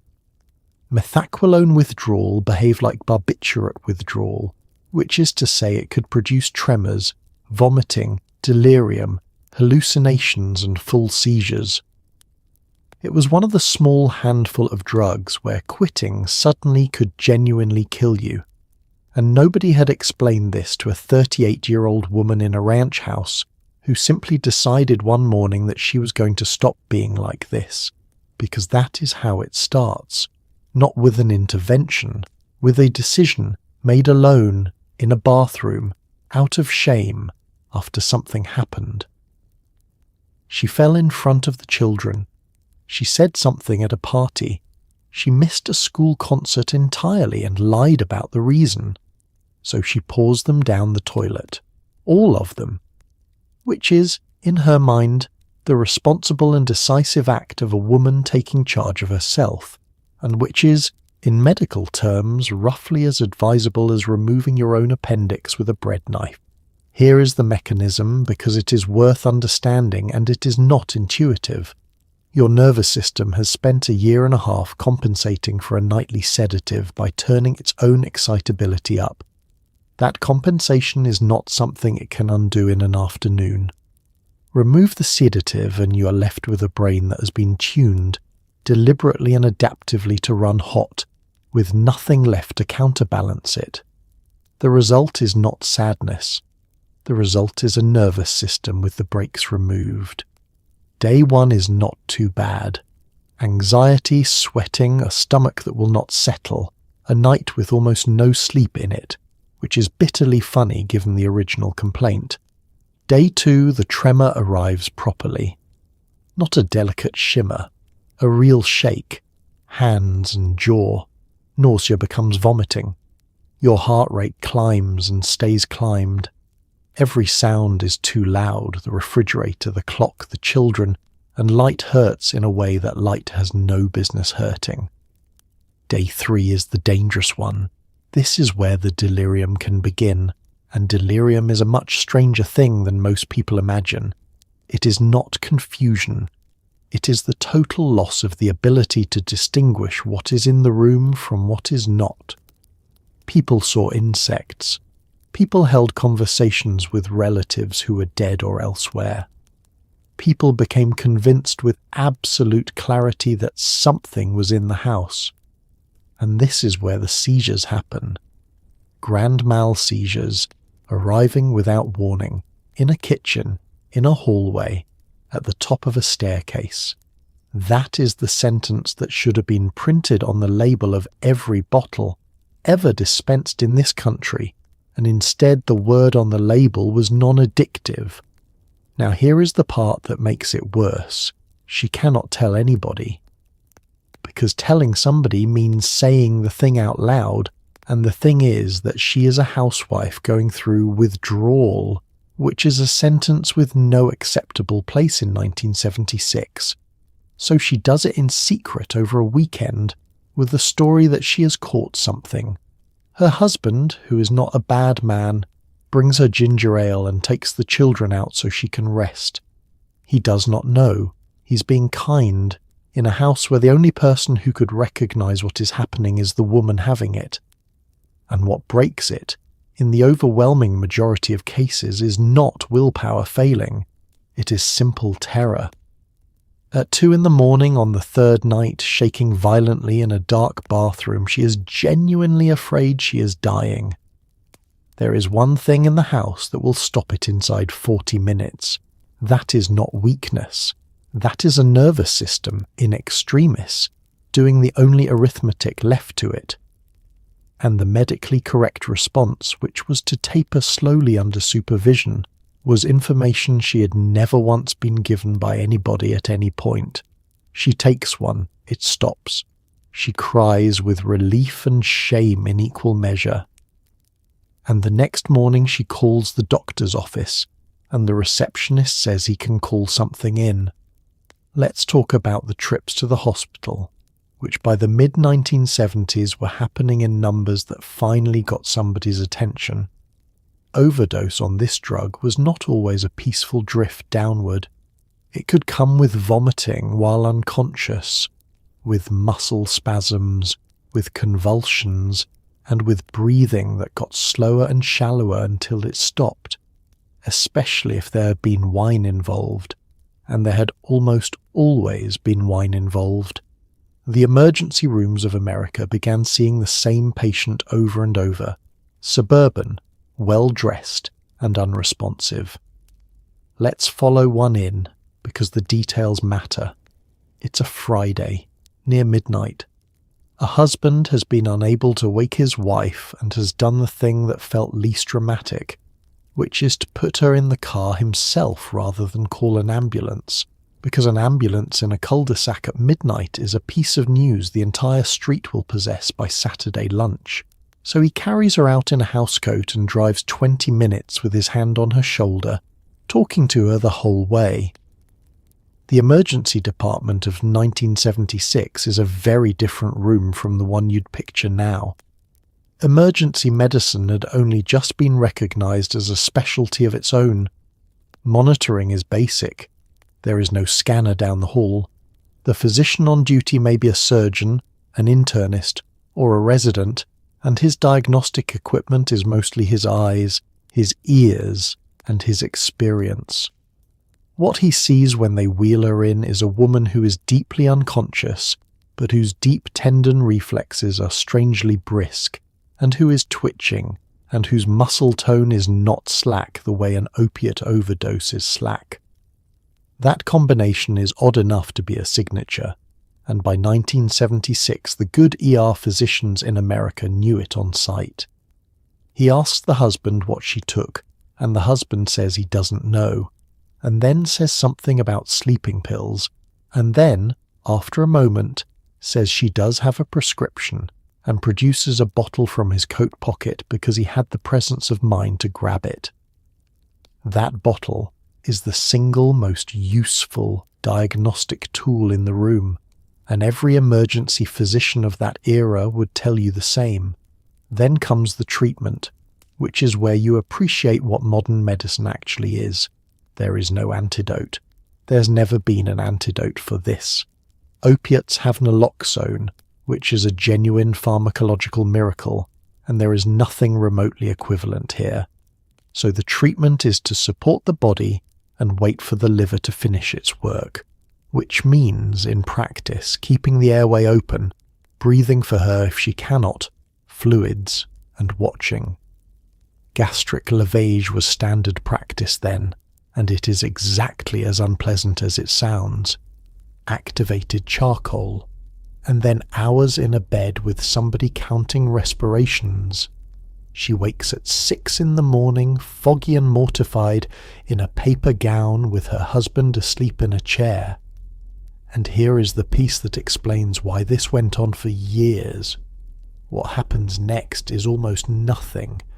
There is no addiction service to refer her to. There is no bed anywhere. There is a resident who says something gentle about being careful with the wine, and a discharge form, and a suggestion that she follow up with her own doctor being, of course, the man who wrote the prescription. She goes home in yesterday's housecoat as the sun comes up over the subdivision, and nobody on that street ever learns about it. Multiply by every hospital in America several times a week, and eventually somebody at a federal agency starts adding up the reports, which is how this ends, but not for a while yet. Now let's talk about the generational plot twist, which is genuinely one of the strangest things about this whole story. The pill your doctor gave you for insomnia became, by the middle of the decade, the pill your teenage daughter's friends were taking on purpose on a Friday, with a strobe light going.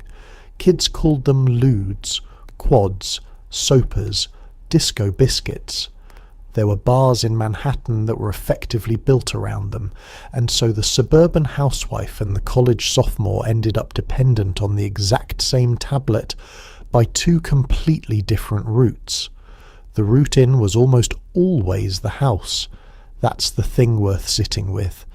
The first Quaalude a 17-year-old ever took did not come from a dealer. It came from a medicine cabinet in a home belonging to somebody's mother, taken two at a time on the assumption that nobody counts. Somebody always counts. From there it spread with astonishing speed, because a teenager who has discovered something has a distribution network vastly more efficient than anything the pharmaceutical industry ever built. By the middle of the decade, the pills had a slang vocabulary, a price, and a culture. And the culture briefly was extraordinary. In New York, there were bars where the entire clientele was on them. where the floor was carpeted specifically because people fell, and where the vibe was less dancing than a very warm, very slow collective leaning. The word people used was mellow, which was one of the great words of the decade and covered an enormous amount of ground. There was a whole rock and roll dimension to it too. These pills were part of the standard backstage inventory of the 70s, and a number of very famous people ended their careers or their lives somewhere in the vicinity of them. It was not a secret. It was in the songs, in the jokes, in the magazines. But here is the part that belongs in this particular story, which is the collision inside one house. A woman is on the sofa at 4 in the afternoon with a bottle in the cabinet upstairs. Her 16-year-old daughter comes home from a friend's house on a Saturday night, moving very carefully, laughing at nothing on the stairs, and the mother knows, instantly. Of course she knows. She has at this point an expert's eye for exactly that gait, that pupil, that specific loose warmth. And she cannot say a single word. Not because she's chemically impaired at that moment, though she may be, because the entire vocabulary is unavailable to her. To name what her daughter is doing, she would have to name the thing she does, and there is nowhere for that conversation to go. She has no standing. She has no language. She has a bottle upstairs with her own name typed on it. So she says, "Did you have a nice time?" And the daughter says yes, and goes up to bed. That silence is the whole decade compressed into one hallway. There is a bleak irony in it too, and it is worth naming. The daughter is doing something that is, in the eyes of the law, criminal, and she will grow up believing she was the reckless one in that house. She was, in fact, the one taking a known intoxicant at a known dose on a known occasion for a known reason. Her mother was taking the same molecule every day for 18 months on medical authority and calling it a treatment. Which of them exactly was the drug user? Nobody in that hallway is equipped to answer that question, and both of them go to bed. Let's talk about the counterfeits. Because once demand outran the legitimate supply, the market did what markets do. Fake 714s flooded in, pressed in basements and warehouses, and eventually in enormous quantities in Colombia and Mexico, stamped to look exactly like the real thing. Some contained Methaqualone, some contained diazepam, some contained a generous helping of whatever powder was lying around, plus enough antihistamine to make you feel like something had happened. You are now taking an unlabeled mystery tablet on faith from a man named Rick. The mechanism here is a lesson in economics that gets relearned every generation and never sticks. When the government began restricting legitimate supply, demand did not follow it down. Demand stayed exactly where it was, sitting there with cash in hand, and a gap opened up between what people wanted and what pharmacies would provide. A gap like that is not a moral question, it is a market signal, and it was answered within months. The raw ingredient was the choke point. Bulk Methaqualone powder was manufactured legitimately in a handful of countries, and enormous quantities of it started going missing en route, diverted at ports, rerouted through shell companies, and ending up in South America. From there it went into pill presses, which are not exotic machinery, and out came tablets stamped with a name and a number belonging to a Pennsylvania pharmaceutical company that had nothing to do with any of it. By the early 80s, the volume was extraordinary. Federal investigators were describing shipments measured in tons of powder, and pills arriving in the United States in numbers that dwarfed anything the legitimate market had produced. Now consider what this means for the person taking one. Everything that made the pharmaceutical version relatively predictable is now gone. The dose is not the dose. The tablet in your hand might contain the standard 300 milligrams, or half that, or twice that. depending entirely on how carefully somebody stirred a batch in a warehouse. That variability is what kills people, and it kills them by the exact mechanism you'd expect. A person who has learned, over months, that 2 tablets is their number, takes 2 tablets from a new bag. Except these were pressed heavy. They have now taken, without any change in their behaviour, a dose they have never taken before. And then there are the ones that contain no Methaqualone whatsoever, diazepam, often, which is a different drug with a different curve, antihistamines, which produce a heavy woozy feeling that reads as approximately correct if you're not paying attention, and a certain amount of straightforward filler, chalk and starch, sold to people who then insisted they felt it. Because expectation is a genuinely powerful drug in its own right. This is where the whole story changes character. Up to now, the thing in the brown bottle was, whatever else you want to say about it, manufactured to a standard in a facility by chemists. It were bad drug made well. From here on, it is an unknown substance in a costume, and the person most vulnerable to this is not the teenager, who has some baseline suspicion about what he is buying. It is the 41-year-old woman whose doctor has finally stopped writing, who has bought some from the daughter of a friend, and who's applying 18 months of carefully accumulated knowledge about dosing to a tablet, about which none of that knowledge is true. She takes 2 because 2 is her number. That is how a great many of them died, in the early 80s, in bedrooms, having done nothing differently at all. Let's talk about the ending, which arrived in stages. In 1973, the United States moved Quaaludes into Schedule 2, tightening the rules but keeping them legal. It didn't work. The prescriptions kept flowing and the street supply kept growing, so the government went after the raw ingredient itself, pressuring the overseas plants that made bulk Methaqualone powder until the taps were shut. And finally, in 1984, Congress made it Schedule 1, the category reserved for substances with no accepted medical use whatsoever. Legal manufacture in America simply stopped. Let's take those stages one at a time, because the sequence tells you something important about how these things actually end. Stage 1, scheduling, was the obvious move and the least effective. Putting a drug in Schedule 2 means no telephone prescriptions, no refills, written orders only, and manufacturing quotas. All sensible. All easily worked around by a man in a strip mall with a license and a rubber stamp. The prescription mills flourished after 1973, not before. Restricting the paperwork does very little when the paperwork is precisely what the mills sell. Stage 2 was the one that actually worked, and it worked because it was aimed at chemistry rather than at behaviour. Almost all the Methaqualone in the world came from a small number of legitimate bulk manufacturing plants in a handful of countries.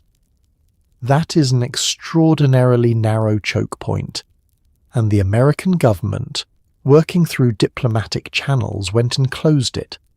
Country by country, plant by plant, over several years, they persuaded governments to stop production or stop export. Some cooperated readily, some took considerable persuading, and when the powder stopped, everything downstream stopped with it. This is genuinely one of the very few times in modern history that supply-side drug control has decisively worked, and the reason is that Methaqualone is not a plant. You cannot grow it in a field in a country with a weak government. It requires industrial chemistry, and industrial chemistry happens in buildings, and buildings have addresses. Stage 3, 1984, was in some ways the formality. By then Lemon had already stopped making the branded product in 1982, having watched its medicine become a punchline and a liability. The Schedule 1 designation closed the door and locked it. No accepted medical use, no manufacture, no prescriptions, none. And the striking thing is that it stuck. Almost completely. Within a few years, Methaqualone was effectively gone from the United States, and it has stayed gone for 4 decades, which is a sentence you cannot write about any other drug in this story. Ask a pharmacist under 60 about a 714, and you will get a blank look and a story their father told them. So it worked. Genuinely. That deserves saying because it is rare. But notice precisely what worked and what did not. What ended was a molecule. What did not end was a single one of the conditions that made that molecule so useful to so many people. The 6-minute appointment did not end. The silent house at 2 p.m. did not end. The absence of any language for a woman to describe what was actually wrong didn't end. You can legislate a compound out of existence. There is no schedule you can put loneliness on. And so the prescriptions kept being written, in the same offices, by the same men, on the same pads. They just had different names on them now. Let's finish where the story actually goes, which is not into a clean ending. The Quaalude vanished from American pharmacies almost completely, which is genuinely rare and genuinely worked. But the 38-year-old woman in the ranch house did not vanish. Her prescriptions simply changed. The tranquilizer market rolled on without missing a quarter, and the underlying problem, the silent house at 9:15 in the morning, was never something a tablet was going to fix. Meanwhile, in South Africa, the same molecule under the name Mandrax never went away at all. Take the South African footnote first, because it is the strangest surviving branch of this whole story. Mandrax arrived there the same way it arrived everywhere, as a legitimate sleeping tablet, and it took root in a way it did not elsewhere. It was banned, and it stayed. It became embedded in a specific practice of crushing the tablet, mixing it with cannabis, and smoking the combination through a broken bottleneck, which produced a fast, heavy hit and a set of problems that the country is still dealing with today. Decades after America forgot the 714 entirely, that same molecule remains one of the most heavily trafficked substances in southern Africa. A pill invented in a malaria lab in India, branded by a company in Pennsylvania, still causing trouble on the other side of the world. Now the domestic story, which is quieter and closer to home. Watch what happened in the medicine cabinet after 1984.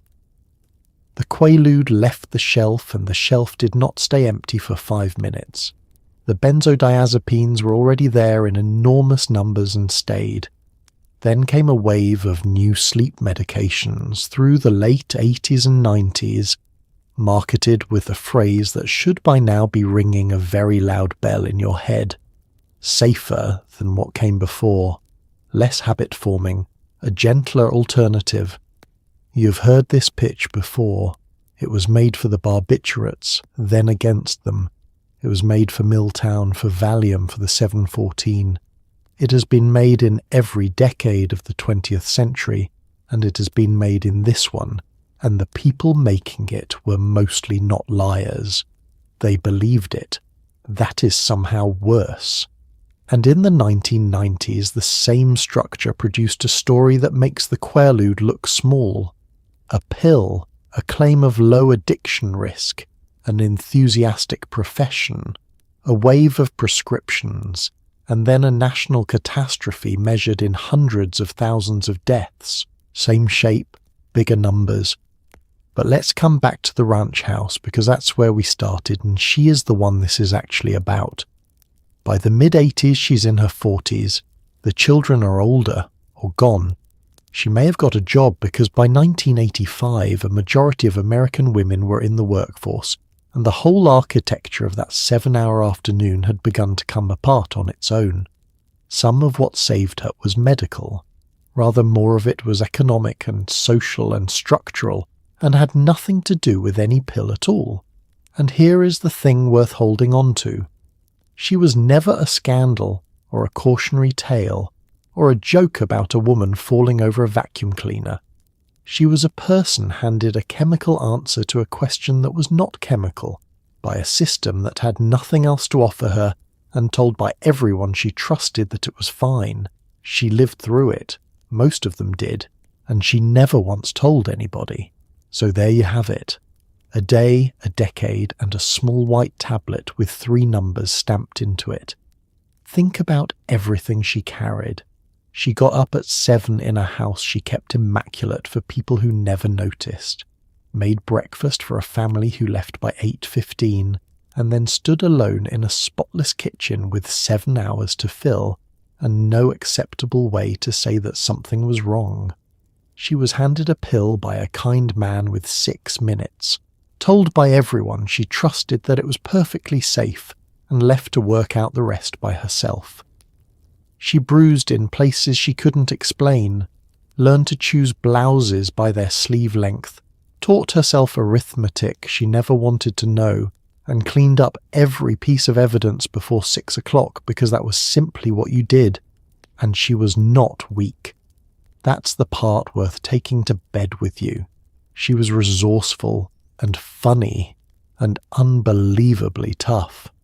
She ran a household on almost nothing, held a street's worth of friendships together over a percolator, raised children who turned out fine, and did the whole thing while carrying something she had no words for and no permission to name. Millions of them did, quietly in identical houses on curved streets all at once. They deserved better than a brown bottle with a cotton ball in the top. They deserved someone to sit down across the table and ask a real question and then wait for the answer. So tonight, as you settle into your own bed, in your own quiet house, spare a thought for her, and maybe be a little glad that we've learned, slowly and imperfectly, and far too late, that some kinds of pain don't dissolve, that the empty afternoon was never a medical condition, that the bravest thing a person can do is say the true thing out loud to someone who will listen. The furnace is groaning, the clock is ticking, the house is finally still. Let your shoulders come down, let your jaw unclench. Sleep well.